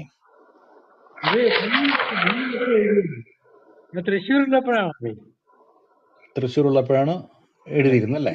കാരണം അവിടെ ഈ കലാസാഹിത്യം ഇതിന്റെയൊക്കെ ഒരു കേളി രംഗമായിരുന്നല്ലോ തൃശ്ശൂര്. സാഹിത്യ അക്കാദമി ആയാലും സംഗീത അക്കാദമി ആയാലും പിന്നെ ചെറുതുരുത്തിയിലെ കലാമണ്ഡലം, ഇതെല്ലാം കൂടി കലയും സാഹിത്യവും ഇങ്ങനെ നിറഞ്ഞു നിന്നിരുന്നൊരു നഗരമായിരുന്നു തൃശ്ശൂർ അന്നൊക്കെ. അതുകൊണ്ടാണ് ഈ ചിലമ്പൊലി എന്നുള്ളത് പേരും കൊടുത്തിട്ട് കൂടുതൽ അത്തരം അക്കാഡമിയിലെ വാർത്തകള്, കലാമണ്ഡലത്തിലെ വാർത്തകൾ, കലാസാഹിത്യത്തിൽ രണ്ടുമാണ് ഈ ചിലമ്പൊലി എഴുതിയിരുന്നത്. അതിനെപ്പറ്റി നല്ല അഭിപ്രായം ഉണ്ടായിരുന്നു. ഈ സൂര്യൻ ആരാന്നൊക്കെ ചോദിച്ച് പലരും എന്റെ അടുത്ത് തന്നെ വന്നിട്ടുണ്ട്. നമ്മുടെ പിന്നീട് ഈ തൂലികാനാമം നവയുഗത്തിലും ജനയുഗത്തിലും സൂര്യൻ എന്ന് തന്നെ പേരിൽ എഴുതിയല്ലേ? അല്ല, നവയുഗത്തിൽ എന്ത് രാഷ്ട്രീയ ലേഖനങ്ങളല്ലേ വരിക? CPIയുടെ മുഖപത്രമല്ലേ? അതെ അതെ, നവയുഗം പിന്നെ ജനയുഗം വരെ വാരികയാണ്. നവയുഗം വാരിക. അപ്പൊ അതിന്റെ എഡിറ്റർ അത് അതിന് മുമ്പ് മാതൃഭൂമിയിൽ നിന്ന് റിട്ടയർ ചെയ്തതിനു ശേഷം ഞാൻ പിന്നെ ജനയുഗത്തിലുണ്ടായിരുന്നു. മാതൃഭൂമിയിൽ നിന്ന് റിട്ടയർ ചെയ്തത് 92-ലാണോ അതോ ഏത് വർഷമാണ് ഓർക്കുന്നുണ്ടോ? 96. 94. അതെ. അപ്പൊ അതിന് ശേഷമാണ് ഈ ജനയുഗത്തിൽ പോയത്. തൃശ്ശൂരിൽ പോയി, അല്ല നവജീവനില് അതിനുശേഷം ആദ്യം, പിന്നെ ജനയുഗത്തിൽ പോയി. പിന്നെ അതിന്റെ അന്ന് എഡിറ്റർ ആയിരുന്ന ആള് ആരാന്ന് പെട്ടെന്ന് എനിക്ക് ഓർമ്മ, അദ്ദേഹം മാറിയപ്പോ ആണ് എന്നെ അങ്ങോട്ട് വിളിച്ച് എഡിറ്റർ ആക്കിയത് ജനയുഗത്തിന്റെ. തിരുവനന്തപുരത്ത് ഇരുന്ന് തന്നെയാണല്ലോ ചെയ്തതല്ലേ? തിരുവനന്തപുരത്ത് ഇരുന്ന് തന്നെയാണല്ലോ ജനയുഗത്തിന്റെ വാരാന്ത പതിപ്പിന്റെ ചുമതല നോക്കിയതല്ലേ? അതെ അതെ അതെ. അപ്പൊ അതേ സമയം തന്നെ നവയുഗത്തിന്റെയും പത്രാധിപരായില്ല ഇപ്പോഴും നോക്കിയിട്ട് കുറെ കാര്യം. പിന്നെ ജനയുഗത്തിന്റെ മാത്രമായി. എഡിറ്റർ ആയപ്പോ പിന്നെ നവയുഗം നോക്കാൻ പറ്റാതെയായി. അങ്ങനെ കുറെ കാര്യം വർക്ക് ചെയ്തു. അല്ല, ഇപ്പോൾ നവയുഗത്തിന്റെ പത്രാധിപരാണോ? അല്ല, അത് ഏത് വർഷം വരെ ഉണ്ടായിരുന്നു? നവയുഗത്തിന്റെ രാജാജി മാത്യു തോമസ് ആണ്. രാജാജി മാത്യു തോമസ് ആണ്. സർ, ഈ അമേരിക്കൻ വിശേഷങ്ങൾ എന്നൊരു പുസ്തകത്തിന് പേര് കൊടുത്തിട്ടുണ്ടല്ലോ, അത് അമേരിക്കയിൽ പോയിട്ട് എഴുതിയതാണോ? അതെ. ഏത് കാലത്താ പോയത്? 2004-ലോ 2003-ലോ. അപ്പൊ അവിടെ മകനുണ്ട് എന്റെ. മകനുണ്ടല്ലേ? അതെ. അപ്പൊ അവിടെ പോയി കുറെ കറങ്ങി. ഇപ്പൊ ഓർമ്മയിൽ വന്ന കാര്യങ്ങളൊക്കെ എഴുതി ഇതാക്കി. അത് DC ബുക്സൊക്കെ ചോദിച്ചു. എത്ര കാലം അവിടെ താമസിച്ചു? ശബ്ദം കേൾക്കുന്നു. വളരെ കുറച്ച് കാര്യമില്ല, ഒരു മാസം താമസിച്ചു. അല്ല, ഈ രാഷ്ട്രീയ ലേഖനങ്ങൾ മാതൃഭൂമിയിൽ എഴുതിയതൊന്നും പുസ്തകമാക്കാൻ ആഗ്രഹമുണ്ടോ? ഇല്ല, ഇത് അങ്ങനെ ഇറക്കിയിട്ടുണ്ടല്ലോ. അതില് കുറെ ലേഖനങ്ങൾ വന്നിട്ടുണ്ട് കേട്ടോ. അവിയല് പ്രദീപ് കണ്ടോ? ഇല്ല, അവിയല് കണ്ടില്ല. അതുകൊണ്ടാണ് ചോദിച്ചത്. രാഷ്ട്രീയമുണ്ട്. അതില് മാതൃഭൂമി വന്ന കുറെ ലേഖനങ്ങൾ അതിനകത്തും ചേർത്തിട്ടുണ്ട്. രാഷ്ട്രീയമുണ്ട്, സിനിമയുണ്ട്, കലയുണ്ട്, എല്ലാം ഉണ്ടല്ലേ? എല്ലാം കൂടി. അതുകൊണ്ട് അവിയലിന് പേരിട്ടത്. അല്ല, ഞാനിപ്പോ ഒരു കാര്യം ഓർക്കുകയാണ്. സിനിമയുണ്ട്, കലയുണ്ട് എന്നൊക്കെ പറഞ്ഞ സമയത്ത് ഈ കഴിഞ്ഞ വർഷം മാതൃഭൂമിയുടെ ഓർമ്മക്കൂട്ടത്തിന്റെ ആ യോഗത്തിൽ അങ്ങ് പഴയ നാടക ഗാനങ്ങൾ ആലപിച്ചല്ലോ. ആ നാടകമായിട്ടുള്ള ബന്ധമുണ്ടോ? അതെ ഇപ്പോഴും പാടുവോ? തൃശ്ശൂർ പഠിക്കുമ്പോ പിന്നെ ചക്കരപ്പന്തലിൽ തേന്മല ചൊരിയുന്നുള്ള ഇതിലെ KPSC നാടകങ്ങളിൽ അങ്ങനെ അതുപോലെ പല നാടകങ്ങളുണ്ട്, ഗാനങ്ങൾ. അതൊക്കെ എനിക്ക് ഇഷ്ടപ്പെടാൻ ഞാൻ പാടാറുണ്ടായിരുന്നല്ലേ? അന്ന് മുതലേ കോളേജ് ജീവിതകാലം മുതലേ പാടും? ഉണ്ട്. കോളേജ് ഇതിനൊക്കെ ഡേക്കൊക്കെ പാടിയിട്ടുണ്ട് ഞാൻ. അങ്ങനെയാണ് ബന്ധം. അതേപോലെ ആകാശവാണിയുമായുള്ള ബന്ധം എന്താണ്? ആകാശവാണിയിൽ ഏതാണ്ട് 2 വർഷത്തോളം പ്രവർത്തിച്ചു. അത് ന്യൂസിലായിരുന്നു. ഏത് കാലഘട്ടത്തിലെ? രാവിലെ ഈ 6 മണിക്ക് വാർത്തകൾ, സുപ്രഭാതം. അപ്പോ പല ദിവസവും 4-4:30 പോയി 1 മണിക്കൂറിനോട് വാർത്ത എഴുതി വായിക്കുമായിരുന്നു. അതാണ് ആദ്യം കുറെ പ്രയാസമായിരുന്നു. പക്ഷെ പിന്നെ അത് ശീലമായി അങ്ങനെ പോയിട്ട്. അത് ഏത് കാലഘട്ടത്തിലാണത്? കാലഘട്ടം 2004. അതിനു മുമ്പാണ്. ഈ 19ാം നൂറ്റാണ്ടിന്റെ അവസാനം. തൃശ്ശൂരായിരുന്നോ? തിരുവനന്തപുരത്ത് ആണോ? അതെ അതെ. വാർത്താ വിഭാഗത്തിലല്ലേ?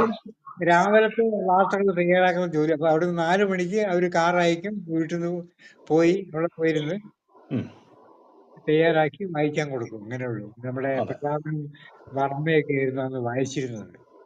അതെ. അപ്പൊ വാർത്താ വിഭാഗത്തിലാണ് 2 വർഷത്തോളം പ്രവർത്തിച്ചത് ആകാശവാണിയുടെ അല്ലേ, കരാർ അടിസ്ഥാനത്തിൽ. അതുപോലെ കേരള ശബ്ദത്തിലെ കോളം എഴുതിയിട്ടുണ്ട്. കേരള ശബ്ദവുമായിട്ടുള്ള ബന്ധം എങ്ങനെയാണ്?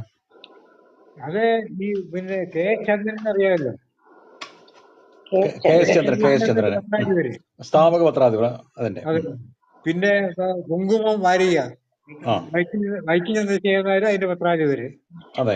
ഇത് രണ്ടിരിക്കുമ്പോഴേ സമയത്ത് ഒരു ദിവസം ആണ് ചന്ദ്രനാണ് എന്നെ വിളിച്ചത്, ഒരു കാര്യം ചെയ്ത് ഈ പിന്നെ പറ്റുമെങ്കിൽ ഇങ്ങോട്ട് വാ, ഈ ബ്യൂറോ ഇതില് കുറെ വാർത്തകൾ കേരള ശബ്ദത്തില് പൊളിറ്റിക്സ് ഒക്കെ വേണമല്ലോ, അപ്പൊ അതിനൊക്കെ പറ്റി നീയാണ് വരാൻ പറ്റുമ്പോൾ അങ്ങനെയാണ് ഞാൻ അവിടെ പോയത്. അത് പിന്നെ തിരുവനന്തപുരത്ത് പെരുന്താനിയിലായിരുന്നു ഇതിന്റെ ആഫീസ്.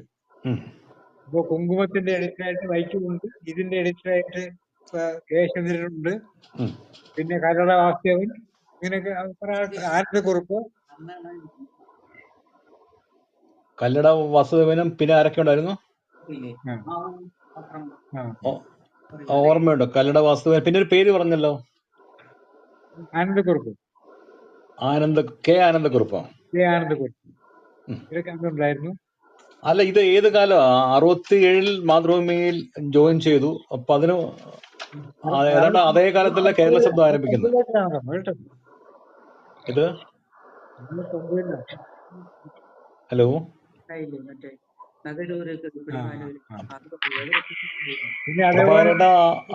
ആ കാലം വ്യക്തമല്ല. കാര്യം കേരള ശബ്ദത്തില് കെ എസ് ചന്ദ്രൻ വിളിച്ച് ബ്യൂറോയിൽ പോയി. ആ സമയത്ത് പെരുന്താന്നി ഇതേ മാതൃഭൂമി അവിടെ നിന്ന് തന്നെയാണല്ലോ ആരംഭിച്ചത് അല്ലേ? അതേ ബിൽഡിംഗിൽ നിന്നാണ് പിന്നീട് മാതൃഭൂമി ആരംഭിക്കുന്നത്. അപ്പൊ ഇത് ഏത് കാലമാണ്? മാതൃഭൂമി ചേരുന്നതിന് മുമ്പുള്ള കാലമാണോ? 70 മാതൃഭൂമിയിലായിരുന്നല്ലോ. അപ്പൊ പാർട്ട് ടൈമായി മാതൃഭൂമിയിൽ വർക്ക് ചെയ്തിട്ട് കേരള ശബ്ദത്തിലും രാഷ്ട്രീയ ലേഖനങ്ങൾ എഴുതിയോ? എങ്ങനെയായിരുന്നു അതിന്റെ? അങ്ങനെയായിരുന്നോ? പിന്നെ ഏറ്റവും പ്രധാനപ്പെട്ടത് ഈ നക്സൽ ആക്രമണം ഉണ്ടായില്ലേ കിളിമാനൂർ നഗരവും, അതൊക്കെ കംപ്ലീറ്റ് റിപ്പോർട്ട് ചെയ്യാൻ എനിക്ക് സാധിച്ചിരുന്നു. അല്ല, ഞാൻ ചോദിച്ച സംശയം തരുന്നില്ല. അന്ന് 67 മാതൃഭൂമിയിലെ പാർട്ട് ടൈം കറസ്പോണ്ടന്റ് ആയി. ഇപ്പൊ ഈ 70-72 ഇത് എങ്കിലും ആ കാലഘട്ടത്തിൽ രണ്ടിലും കൂടെ വർക്ക് ചെയ്തോന്നാ ചോദിച്ചാ? ഇല്ല. അല്ല, ആദ്യം ഇതിലായിരുന്നോ, മാതൃഭൂമിയിലായിരുന്നോ അതോ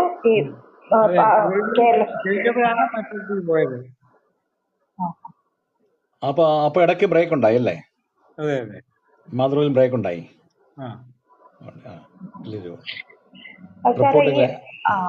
50 വർഷം എന്ന് പറഞ്ഞിട്ട് ഒരു പുസ്തകം പ്രഭാത് ബുക്സിന്റെ ഉണ്ടല്ലോ. അതിൽ ഈ 50 വർഷം കേരളത്തിന്റെ രാഷ്ട്രീയ കാലഘട്ടമാണോ ഈ 50 വർഷം? രാഷ്ട്രീയമാണ്. ബാക്കി മൊത്തത്തിൽ കേരളത്തിന്റെ എല്ലാ മേഖലകളിലും ശ്രമിച്ചിട്ടുള്ളത്. രാഷ്ട്രീയം മാത്രമല്ല, രാഷ്ട്രീയമാണ് കൂടുതൽ. അത് വായിച്ചിട്ടുണ്ടല്ലേ? അല്ലേ? ഇല്ല, വായിച്ചിട്ടില്ല. ഇനി ഏതെങ്കിലും വായിക്കാം, തീർച്ചയായിട്ടും വായിക്കാം. അവിടെ കോപ്പി ഉണ്ടാവുമല്ലേ? ഇവിടെ ഒരു കോപ്പി ഉണ്ടെങ്കിൽ. ഓക്കെ. അപ്പൊ ഈ പിന്നെ അങ്ങ് 1994 സജീവ മാധ്യമ പ്രവർത്തനത്തിൽ നിന്ന് റിട്ടയർ ചെയ്തു. പിന്നെ നവയുഗത്തിലും ജനയുഗത്തിലും ഒക്കെ പ്രവർത്തിച്ചു. അപ്പൊ ഈ നമ്മുടെ ഇപ്പോഴത്തെ ഒരു അവസ്ഥ, ഞങ്ങളൊക്കെ മാധ്യമ പ്രവർത്തനം ആരംഭിക്കുന്ന സമയത്ത് അതിനുശേഷവും നമ്മൾ മുഖ്യമായിട്ടും രാഷ്ട്രീയ വാർത്തകൾ വായിക്കും. അത് എഴുതിയ ആരാന്ന് വായിക്കും. ഇപ്പൊ ഈ മാധ്യമ പ്രവർത്തനവുമായി ബന്ധപ്പെട്ടവർക്ക് ചോദിച്ചാൽ പോലും തിരുവനന്തപുരത്ത് നിന്ന് അല്ലെങ്കിൽ ഡൽഹിയിൽ നിന്ന് രാഷ്ട്രീയ വാർത്തകൾ, അപഗ്രഥനങ്ങൾ എഴുതുന്ന ആര് എന്ന് ചോദിച്ചു കഴിഞ്ഞാൽ ഉത്തരം പറയില്ല.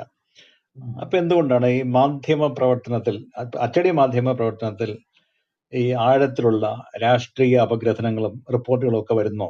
അങ്ങനെ എന്തെങ്കിലും അഭിപ്രായമുണ്ടോ? എന്തെങ്കിലും വ്യത്യാസമുണ്ടോ ആ കാലഘട്ടവും ഈ കാലഘട്ടവും തമ്മിൽ? പണ്ടത്തെ പോലെ അത്രയും ഇതായിട്ട് പിന്നെ ഫുള്ളായിട്ട് വരുന്നില്ല അത്തരം വാർത്തകള്. പണ്ടിപ്പോ നമ്മൾ പറഞ്ഞില്ല, ഞാൻ പറഞ്ഞില്ല, ഈ ബദലയൊക്കെ കൊണ്ടുവരുമ്പോ ഇതൊക്കെ വളരെ രഹസ്യമാക്കി വെച്ചിരുന്ന സംഭവങ്ങളായിരുന്നു. അതൊക്കെ കൊണ്ടുവരാൻ കഴിഞ്ഞു. അതേപോലെ ഒന്നും ഇപ്പൊ വരുന്നില്ല. രാഷ്ട്രീയം വലിയ ഓപ്പൺ ആയിട്ടുള്ള കാര്യങ്ങളാണ് വരുന്നത്. ഈ അന്തർഗതമായിട്ടുള്ള അന്തർലീനമായിട്ടുള്ള ആശയ സമരങ്ങളോ സംഘടനകളോ ഒന്നും ഇപ്പൊ പുറത്തു വരുന്നില്ല. അതാണ് ഒരു വ്യത്യാസം. അതേപോലെ രാഷ്ട്രീയ വാർത്തകൾ എല്ലാ ടെലിവിഷൻ ചാനലിലൂടെ നമ്മൾ അപ്പോഴപ്പം അറിയുന്നു. ഇപ്പൊ എന്തുതരം വാർത്തകൾക്കാണ് വാർത്തകൾക്കല്ല, വാർത്താ അപഗ്രഥനങ്ങൾക്കല്ലേ പ്രാധാന്യം കൊടുക്കേണ്ടത്? കാര്യം വാർത്തകളെല്ലാം ആൾക്കാർ അറിഞ്ഞിരിക്കുന്നു. അങ്ങ് വർക്ക് ചെയ്ത സമയത്തും ഒക്കെ പത്രത്തിൽ രാവിലെ കണ്ണു തുറന്നു നോക്കുമ്പോഴാണ് നമ്മൾ പല പ്രധാനപ്പെട്ട സംഭവങ്ങൾ അറിയുന്നത്. പക്ഷെ ഇപ്പൊ നമ്മളെല്ലാം അറിഞ്ഞു കഴിഞ്ഞു സംഭവം. ഇനി എന്ത് സാധ്യതയാണുള്ളത് ഇനിയും അതിന്റെ? ഇനിയിപ്പോ ഉടനെ അങ്ങനെ ഒരു മാറ്റം ഞാൻ പ്രതീക്ഷിക്കുന്നില്ല. ഈ സ്ഥിതി വിശേഷം കുറച്ചു കാലം കൂടി തുടരും എന്നാണ് എനിക്ക് തോന്നുന്നത്. അതിനുശേഷം മാറ്റത്തിന് അനുകൂലമായ എന്തെങ്കിലും സംഭവങ്ങൾ ഉണ്ടാവുകയാണെങ്കിൽ മാറും. അതുവരെ ഇത് തുടരും എന്നാണ് എന്റെ വിശ്വാസം. എന്ത് മാറ്റമാണ് വേണ്ടത് വാർത്തകളുടെ അവതരണത്തിൽ? പൊളിറ്റിക്കലായിട്ടുള്ള മാറ്റം, പ്രധാനമായിട്ടും പൊളിറ്റിക്കൽ ഉണ്ടാവുന്ന ചേഞ്ച്.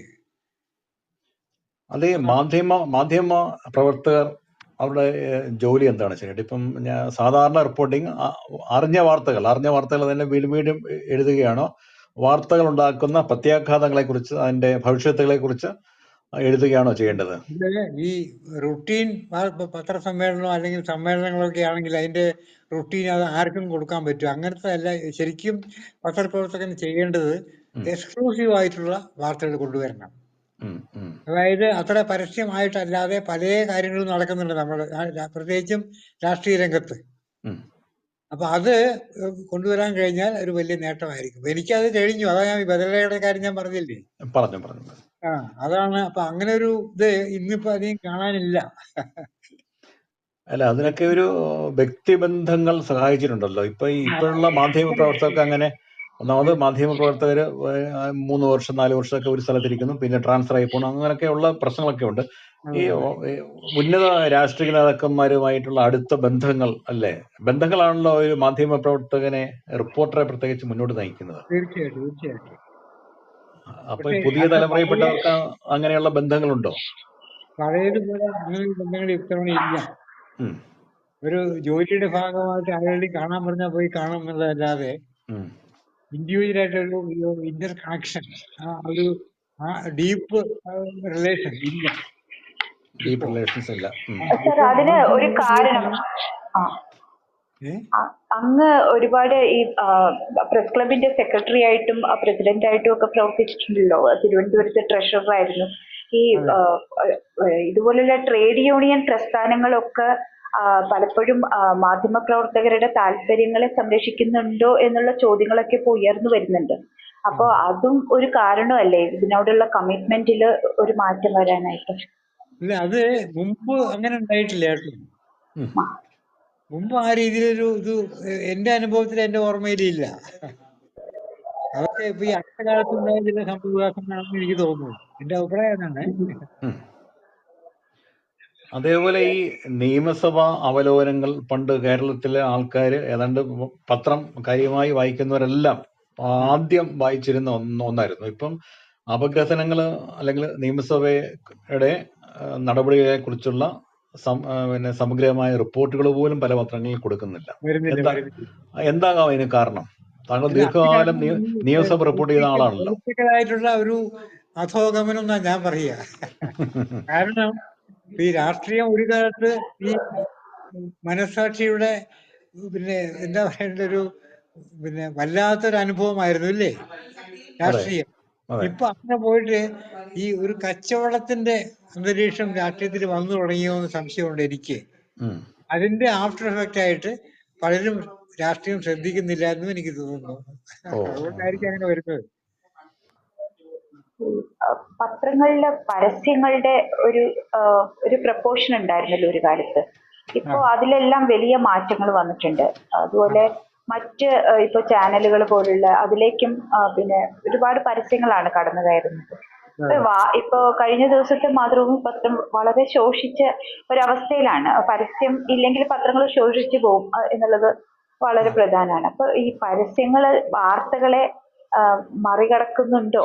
അങ്ങനെയുള്ളൊരു ചോദ്യം തീർച്ചയായിട്ടും ഉണ്ട്. പക്ഷെ ഈ പരസ്യങ്ങൾ ഒഴിവാക്കുക എന്നുള്ളതിനെ പറ്റി ആലോചിക്കില്ല, ഒരു പത്രം ആലോചിക്കില്ല. കാരണം അവരുടെ മെയിൻ വരുമാന മാർഗം അതാണ്. അപ്പോ പരസ്യങ്ങൾ ഒഴിവാക്കിയാല് പത്രം നഷ്ടത്തിലേക്ക് എത്തും. ഈ പരസ്യങ്ങൾ ധാരാളം കിട്ടുന്നതുകൊണ്ടാണ് ഈ ഇപ്പോഴത്തെ റേറ്റിൽ പത്രങ്ങൾക്ക് വിൽക്കാൻ പറ്റുന്നത്, ഇത് 9 രൂപയോ അല്ലെങ്കിൽ 11 രൂപയോ ആയിട്ട് കൊടുക്കാൻ പറ്റുന്നത് പരസ്യത്തിന്റെ നല്ല വരുമാനം കൊണ്ടാണ്.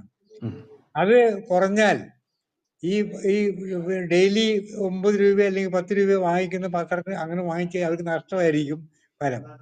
അതുകൊണ്ടാണ് പരസ്യത്തിനാണ് കൂടുതൽ പ്രാധാന്യം കൊടുക്കുന്നത്. നിലനിൽപ്പിന്റെ പ്രശ്നമാണതെന്നും പറയാം. വ്യക്തിബന്ധങ്ങളിൽ നിന്നാണ് വാർത്ത വരുന്നത് എന്ന് കുറച്ചു നേരത്തെ സംസാരിച്ചു. പക്ഷെ ഇപ്പോ രാഷ്ട്രീയക്കാരുടെ ഒരു രീതികളിൽ ഒരുപാട് മാറ്റം വന്നു. അന്നത്തെ പഴയ രീതികളിൽ നിന്ന് വലിയ മാറ്റം വന്നു. ഇപ്പൊ കേന്ദ്രത്തിലാണെങ്കിൽ വാർത്ത അന്വേഷിക്കുന്ന ആളുകളെ അവിടേക്ക് പ്രവേശിപ്പിക്കാത്ത രീതികൾ തന്നെയുണ്ട്. ഇപ്പൊ നിയമസഭയിൽ ആ ഒരു രീതി വന്നിട്ടില്ല ഇപ്പൊ കേരളത്തിലൊന്നും. പക്ഷെ പാർലമെന്റില് പത്രപ്രവർത്തകർക്ക് ടേൺ എടുത്തിട്ട് പോകേണ്ട അവസ്ഥയാണ് വരുന്നത്. അപ്പൊ ഈ രീതിയിൽ വലിയ മാറ്റം രാഷ്ട്രീയ കാര്യ റിപ്പോർട്ടിങ്ങിൽ വന്നിട്ടുണ്ട് എന്നുള്ളത് വാസ്തവല്ലേ? അപ്പൊ അത് സത്യം പറഞ്ഞു കഴിഞ്ഞാൽ ഇത്തരം വ്യക്തിബന്ധങ്ങളിൽ കൂടി വാർത്തകൾ ശേഖരിക്കുന്ന ഒരു രീതിയിലും പ്രകടമാവില്ലേ? അത് ഈ പറഞ്ഞത് പ്രധാനമായിട്ടും പാർലമെന്റിലാണ് ഈ ഒരു സിറ്റുവേഷൻ. നേരെ വിളിച്ച സംസ്ഥാന നിയമസഭകളിൽ അധികം കാണില്ല അത്. കാരണം അവിടുത്തെ രണ്ട് റിലേഷൻസ് ആ രീതിയിൽ വ്യത്യസ്തമാണ്. അതാണ് അതിന്റെ കാരണം. ഇതാണ് എനിക്ക് തോന്നുന്നത്, എന്റെ അഭിപ്രായം. പണ്ട് ഈ ഞാൻ ഒരു കാര്യം കൂടി ചോദിക്കട്ടെ. അങ്ങേക്കാണെങ്കിൽ ഒരു രാഷ്ട്രീയ പശ്ചാത്തലമുണ്ട്.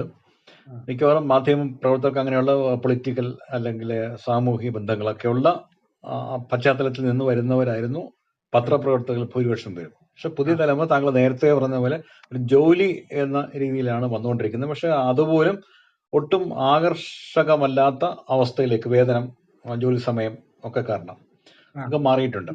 അപ്പൊ ഈ മാധ്യമ പ്രവർത്തന രംഗത്ത് ഇപ്പം ഒരു അപജയമുണ്ടായി എന്ന് പറയാൻ ഇതൊക്കെ കാരണമല്ലേ? വേണ്ടത്ര വരുമാനം കിട്ടുന്നില്ല, രാഷ്ട്രീയ സാമൂഹിക പശ്ചാത്തലം ഇല്ലാത്തവർ മാധ്യമ രംഗത്തേക്ക് വരുന്നു. എന്താണ് അഭിപ്രായം? അത് കറക്റ്റാണ് പറഞ്ഞത്. കാരണം പഴയ സ്ഥിതിയല്ല ഇപ്പോൾ ഉള്ളത്. വ്യക്തിപരമായിട്ടുള്ള താല്പര്യങ്ങൾ മുൻനിർത്തി പലരും പലതും ചെയ്യുന്നുണ്ട്, പത്രങ്ങൾ ഉൾപ്പെടെ. അപ്പൊ അതിന്റെ ഒരു ആഫ്റ്റർ എഫക്റ്റ് ആയിട്ടാണ് ഈ ഒരു സ്ഥിതിവിശേഷം ഉണ്ടായിട്ടുള്ളതെന്നാണ് എനിക്ക് തോന്നുന്നത്. ഈ പത്രങ്ങൾ മാത്രം ഉണ്ടായിരുന്ന ഒരു കാലത്ത് നിന്ന് ഒരുപാട് മാറ്റം വന്നു. ഇപ്പോ നിരവധി വാർത്താ മാധ്യമങ്ങൾ വേറെയുണ്ട്. പ്രത്യേകിച്ച് ഈ TV അല്ലാതെ തന്നെ യൂട്യൂബും അതുപോലെ തന്നെ ഓൺലൈൻ മീഡിയ പോർട്ടലുകളായിട്ടും ഒക്കെ പ്രവർത്തിക്കുന്നുണ്ട്. അപ്പൊ വാർത്ത അറിയാൻ പത്രം തന്നെ വായിക്കേണ്ട എന്ന് ഉള്ള രീതിയിലേക്ക് വന്നിട്ടുണ്ട് ഈ മാറ്റം. അപ്പൊ അതും ഈ ഒരുപാട് മാറ്റങ്ങൾ ഈ രംഗത്തുണ്ടാക്കി. പത്രത്തിന് വായനക്കാരില്ലാത്തൊരവസ്ഥയുണ്ട്. ചെറുപ്പക്കാരെല്ലാം ഓൺലൈൻ മാധ്യമങ്ങൾ വായിക്കുന്നു. അത്തരം ഒരു കാലഘട്ടത്തിനെ പറ്റി മുമ്പ് ചിന്തിക്കാൻ പറ്റിയിരുന്നില്ലല്ലോ. ഇപ്പോഴത്തെ ഈ മാറ്റം എങ്ങനെയാ കാണുന്നത്? ഇല്ല, ആ മാറ്റം എല്ലാ അർത്ഥത്തിലും ദോഷമാണ് ഉണ്ടാക്കുക. കാരണം ഈ പത്രം വായിക്കാതെ എന്ന് പറയുമ്പോ ഈ പുതിയ തലമുറ പ്രത്യേകിച്ചും അകന്നു നിൽക്കുകയാണ് അതിന്. വല്ല സിനിമ വാർത്തയോ സിനിമ അങ്ങനെ വല്ലതും കാണുന്നതല്ലാതെ ചില ആളുകൾ ചരമക്കോളം മാത്രമേ നോക്കുന്നുള്ളൂ. അങ്ങനെയൊക്കെ എനിക്കറിയാം. പക്ഷെ അതുകൊണ്ട് പത്രങ്ങളെ പാടെ അങ്ങ് നഷ്ടപ്പെടുമെന്ന് കരുതാൻ പറ്റില്ല. കുറെയൊക്കെ കുറവുണ്ടാവാം. പക്ഷെ അത് എന്ത് ഉണ്ടെങ്കിലും പത്രം വായിക്കാതെ ഒരു 70% ആൾക്കാർക്കും ഉറങ്ങാൻ പറ്റൂല. അതാണ് ഇന്നത്തെ സ്ഥിതി എനിക്ക് തോന്നുന്നു, എന്റെ അഭിപ്രായം. ഞാനും അതിപ്പോ 3-4 പത്രം ഡെയിലി വായിക്കുന്ന ആളാണ് ഞാൻ. അത് വായിച്ചു കഴിഞ്ഞില്ലെങ്കിൽ അന്നത്തെ ദിവസം അപൂർണ്ണമാക്കും. ഒരു കാര്യവും നടക്കുന്നില്ല തോന്നലുണ്ടാവുക. അങ്ങനെ മെജോറിറ്റി അങ്ങനത്തെ ആൾക്കാർ കേരളത്തിലുണ്ട്. മറ്റുള്ള സ്ഥലങ്ങളിൽ എനിക്കറിയാൻ പറ്റില്ല. അതുകൊണ്ട് ഒരു നിഷേധാത്മകമായ സമീപനം എന്ന് ഒന്ന് പറയാനൊന്നും ഇല്ലെന്നാണ് എനിക്ക് തോന്നുന്നത്. അല്ല പ്രഭകാരേട്ട, ഈ പത്രം വായിക്കുന്നവരിലെ ഭൂരിപക്ഷം പേരും ഈ 60 വയസ്സിന് മേൽ പ്രായമുള്ള ആൾക്കാരല്ലേ? കൂടുതലും വേറെ താല്പര്യമൊന്നും അതാണ്. പത്രം വായിക്കാൻ അവർ ആ സമയത്ത് TV നോക്കിക്കൊണ്ടിരിക്കും, അല്ലെങ്കിൽ വേറെ എന്തെങ്കിലും നോക്കിക്കൊണ്ടിരിക്കും. മനസ്സിലായോ? വാട്സാപ്പ് നോക്കുക, ഇതൊക്കെയാണ് കൂടുതൽ കാണുന്നത്. ഇപ്പോ സാറൊക്കെ പ്രവർത്തിച്ചിരുന്ന ഒരു കാലഘട്ടത്തില് ഈ പത്രങ്ങൾക്ക് ലോക്കൽ എഡിഷൻസ് കുറവായിരുന്നല്ലോ. എന്നുവെച്ചാൽ തിരുവനന്തപുരത്ത്, കോഴിക്കോട് ഒരു എഡിഷൻ, തിരുവനന്തപുരത്ത്, പിന്നീടാണ് കോട്ടയത്തൊരെണ്ണം വരുന്നത്. അപ്പൊ അങ്ങനെ എഡിഷനുകൾ കുറവായിരുന്നു. ഇപ്പൊ ജില്ലാ അടിസ്ഥാനത്തില് എല്ലാ പ്രമുഖ പത്രങ്ങൾക്കും എല്ലാം ഓരോ എഡിഷൻസ് ഉണ്ട്. അപ്പോ ഇങ്ങനെ ലോക്കലൈസ്ഡ് ആയിട്ടുള്ള രീതിയിൽ വാർത്ത ഇപ്പൊ നമ്മള് പൊതുവെ കേരളത്തിൽ നടക്കുന്ന ഒരു സംഭവം അറിയണമെങ്കിൽ ഒന്നാം പേജിൽ മാത്രമേ അത് കൊടുക്കുന്നുള്ളൂ. ബാക്കി ഉള്ള പേജുകളിലെല്ലാം അതത് പ്രദേശങ്ങളുടെ വാർത്ത മാത്രമാണ് കൊടുക്കുന്നത്. അപ്പൊ അങ്ങനെ ഈ ഒരു ഭാഗത്ത് ഗ്ലോബലൈസേഷൻ എന്ന് പറയുന്നു, ഒരു ഭാഗത്ത് ലോക്കലൈസേഷൻ വരുന്നു.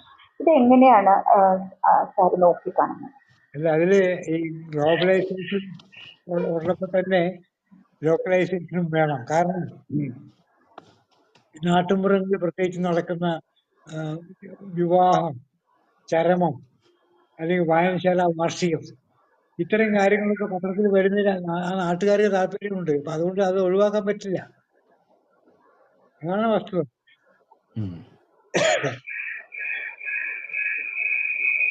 പക്ഷെ കണ്ണൂര് നടക്കുന്ന ഒരു സംഭവം തിരുവനന്തപുരത്ത് പലപ്പോഴും അറിയുന്നില്ല. തിരുവനന്തപുരത്ത് നടക്കുന്ന ഒരു കാര്യം ചിലപ്പോ മലബാർ മേഖലയിൽ അറിയുന്നില്ല.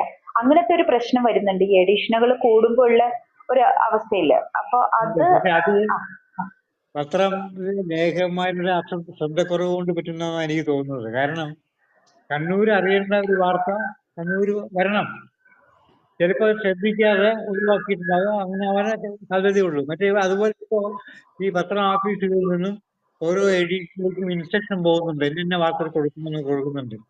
അപ്പൊ ഞാനുള്ള സമയത്ത് ഉണ്ടായിരുന്നു, ഇപ്പൊ എന്താ എനിക്കറിയില്ല.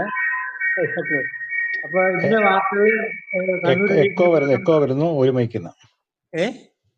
അല്ല, അത് ഹേമലതയുടെ മൈക്കുന്നായിരിക്കും എക്കോ വരുന്നു. ഓക്കെ, പറഞ്ഞോളൂ. അല്ല, ഈ ഇന്ന എഡിഷനിൽ കൊടുക്കണോ എന്ന് പറഞ്ഞിട്ട് ഇൻസ്ട്രക്ഷൻസ് പോകുന്നുണ്ട്. ഇപ്പൊ നമ്മൾ ഇവിടുന്ന് തിരുവനന്തപുരത്ത് ഒരു വാർത്ത അയച്ചാൽ അത് കണ്ണൂരിൽ നിർബന്ധമായും കൊടുക്കണം, അല്ലെങ്കിൽ പാലക്കാട്ട് കൊടുക്കണം. നമ്മൾ ഇൻസ്ട്രക്ഷൻ പോകുമ്പോൾ അവരത് ചെയ്യും. ചിലപ്പോൾ അത് പിന്നെ ശ്രദ്ധിക്കാതെ വിട്ടുപോകുന്ന, അത് ഒഴിവാക്കാൻ വേണ്ടി ഇത്തരം പിന്നെ ഇൻസ്ട്രക്ഷൻസ് ഇപ്പൊ പോകുന്നുണ്ട്. അതിന്റെ ഗുണമുണ്ടെന്നാണ് എനിക്ക് തോന്നുന്നത്. കാരണം അവിടെ വരേണ്ട വാർത്ത കണ്ണൂർ വരേണ്ട വാർത്ത വന്നിരിക്കും, അല്ലെങ്കിൽ പാലക്കാട്ട് വരേണ്ട പാലക്കാട്ടിന് വന്നിരിക്കും, തൃശ്ശൂർ, അങ്ങനെ രീതിയിലുള്ള ഇവിടുന്ന് ഇൻസ്ട്രക്ഷൻസ് പോകുന്നതുകൊണ്ട് വളരെ കുഴപ്പം ഉണ്ടെന്ന് തോന്നുന്നു, എനിക്ക് തോന്നുന്നില്ല. അപ്പം നമ്മളത് ആരംഭിച്ചിട്ട് 1.25 മണിക്കൂറോളം ആകുന്നു. ഇനിയിപ്പം ഇദ്ദേഹത്തെ പ്രഭാകരേട്ടനെ ഒത്തിരി നേരം നമുക്ക് ഇവിടെ ഇരുത്തുന്നത് ശരിയല്ല. അദ്ദേഹത്തിന് ഈ പ്രായത്തിനിടയിലും ഒരു ചോദ്യം ചോദിക്കട്ടെ സാർ. ഗാന്ധിയെ പറ്റി അങ്ങ് ഒരു പുസ്തകം എഴുതിയിട്ടുണ്ടല്ലോ, മഹാത്മാഗാന്ധി. ഇപ്പൊ ഒരു ഗാന്ധിയൻ കാലഘട്ടത്തിൽ നിന്ന് നമ്മളുടെ മാധ്യമങ്ങൾ ഒരുപാട് മാറി. അതായത് സ്വാതന്ത്ര്യാനന്തരം വന്നിട്ടുള്ള വലിയ മാറ്റം കമേഴ്സ്യലൈസേഷൻ തന്നെയാണ് മാധ്യമങ്ങളുടെ. ഇപ്പൊ അതിന്റെ ഏറ്റവും പീക്കായിട്ട് നിൽക്കുന്ന ഒരു അവസ്ഥയാണുള്ളത് മാധ്യമങ്ങൾക്ക്. വെച്ചിട്ടുണ്ടെങ്കിൽ വാർത്തകളുടെ നിജസ്ഥിതി പോലും അറിയാതെ വ്യാജമായിട്ട് വാർത്തകൾ പടച്ചുവിടുന്നതില് സാമൂഹ്യ മാധ്യമങ്ങളടക്കം ഓൺലൈൻ മീഡിയയാണ് അതിൽ മുൻപിൽ നിൽക്കുന്നതെന്ന് പറയുന്നു. അപ്പോൾ അങ്ങനെ നമ്മളുടെ ഈ പഴയ ട്രഡീഷണൽ മീഡിയയെക്കാളും ഉപരിയായിട്ട് കടന്നു വന്നിട്ടുള്ള പുതിയ മാധ്യമങ്ങളെല്ലാം വാർത്തയുടെ സത്യം വെളിപ്പെടുത്തുന്നില്ല എന്നുള്ള വലിയ ആക്ഷേപം നിലനിൽക്കുന്നുണ്ട്. വ്യാജ വാർത്തകള് സമൂഹത്തിനെ ഒരുപാട് തരത്തില് തെറ്റിദ്ധരിപ്പിക്കുന്ന രീതിയിലാണ്, അല്ലെങ്കിൽ ഡിസ്റ്റോർട്ടഡ് ആയിട്ടുള്ള രീതിയിലാണ് വരുന്നത്. അപ്പൊ ഇത് അങ്ങയുടെ ശ്രദ്ധയിൽ പെട്ടിട്ടുണ്ടോ? അതിനെ പറ്റിയിട്ട് ഒന്ന് പറയാനുള്ള മറുപടി, ബിസിനസ് താല്പര്യമാണ് അത്തരം അപാകതകൾക്ക് കാരണം. പത്രം പണ്ടൊക്കെ കൊടുക്കുമ്പോൾ വാർത്തകൾ ജനങ്ങൾ വായിക്കട്ടെ എന്നുള്ള ഉദ്ദേശമാണ് മെയിൻ ഉണ്ടായിരുന്നത്. ഇന്ന് അതല്ല, പല പത്രങ്ങൾക്കും ബിസിനസ്സാണ്, ലാഭം ഉണ്ടാക്കണം എന്നുള്ള ചിന്ത വരുമ്പോൾ പലതും അവർ ഒഴിവാക്കും. അതാണ് നടക്കുന്നത്. അപ്പൊ ഈ ഇത്രയും കാലത്തെ മാധ്യമ അനുഭവം വെച്ചിട്ട് ഇനി ഏതെങ്കിലും അച്ചടി മാധ്യമ രംഗമല്ല, എല്ലാ മാധ്യമ രംഗത്തേക്കും കടന്നു വരാൻ ആഗ്രഹിക്കുന്ന പുതുതലമുറയ്ക്ക് അവരോട് കൊടുക്കാനുള്ള ഉപദേശമോ അല്ലെങ്കിൽ മാർഗനിർദ്ദേശമോ അതും കൂടെ പറഞ്ഞിട്ട് നമുക്ക് അവസാനിപ്പിക്കാൻ തോന്നുന്നു. കഴിയുന്ന സത്യസന്ധമായ വാർത്തകൾ മാത്രമേ കൊടുക്കാവൂ എന്ന് അവർ നിർബന്ധം എടുക്കണം. കള്ള വാർത്തകൾ, ഈ ചില പത്രങ്ങള് ഈ പത്രത്തിന്റെ സർക്കുലേഷൻ കൂടുക എന്നൊരു ഉദ്ദേശത്തോടുകൂടി പല വാർത്തകളും തെറ്റായ രീതിയിൽ അവതരിപ്പിക്കുന്നുണ്ട്. അത്തരം ശ്രമങ്ങൾക്ക് കൂട്ടുനിൽക്കരുത് പുതിയ തലമുറ വാർത്താ ലേഖകർ എന്നാണ് എനിക്ക് പറയാനുള്ളത്. സത്യസന്ധമായ വാർത്തകൾ കൊടുക്കുക, ജനങ്ങൾക്ക് ആവശ്യമുള്ള വാർത്തകൾ കൊടുക്കുക, ആ കാര്യത്തിൽ ശ്രദ്ധിക്കണം എന്നാണ് എനിക്ക് പറയാനുള്ളത്. അപ്പം പ്രഭാകരേട്ടാ, നമ്മൾ ഇത്രയും നേരം നമുക്ക് അവസാനിപ്പിക്കാം അല്ലെ? ഇത്രയും നേരം ഇവിടെ വന്ന് ഈ വേദിയിൽ വന്ന് അനുഭവങ്ങൾ പങ്കുവച്ചു. ഈ പ്രായത്തിന്റെ ചില പ്രശ്നങ്ങളൊക്കെ അവഗണിച്ചുകൊണ്ട് അതിലെ പ്രത്യേക സന്തോഷം. മുതിർന്ന മാധ്യമപ്രവർത്തകർ ഇപ്പോൾ ഉള്ളതിൽ വെച്ച് ഏറ്റവും മുതിർന്ന മാധ്യമപ്രവർത്തകരിൽ ഒരാളാണ് താങ്കൾ. താങ്കളുടെ അനുഭവങ്ങൾ കേട്ടതിൽ ഞങ്ങൾക്ക് ഏറെ സന്തോഷമുണ്ട്. നന്ദി, നമസ്കാരം. ഓക്കെ, എനിക്കും സന്തോഷമായി. നന്ദി. വളരെ സന്തോഷം. നന്ദി, നമസ്കാരം. ശുഭരാത്രി. ഓക്കെ.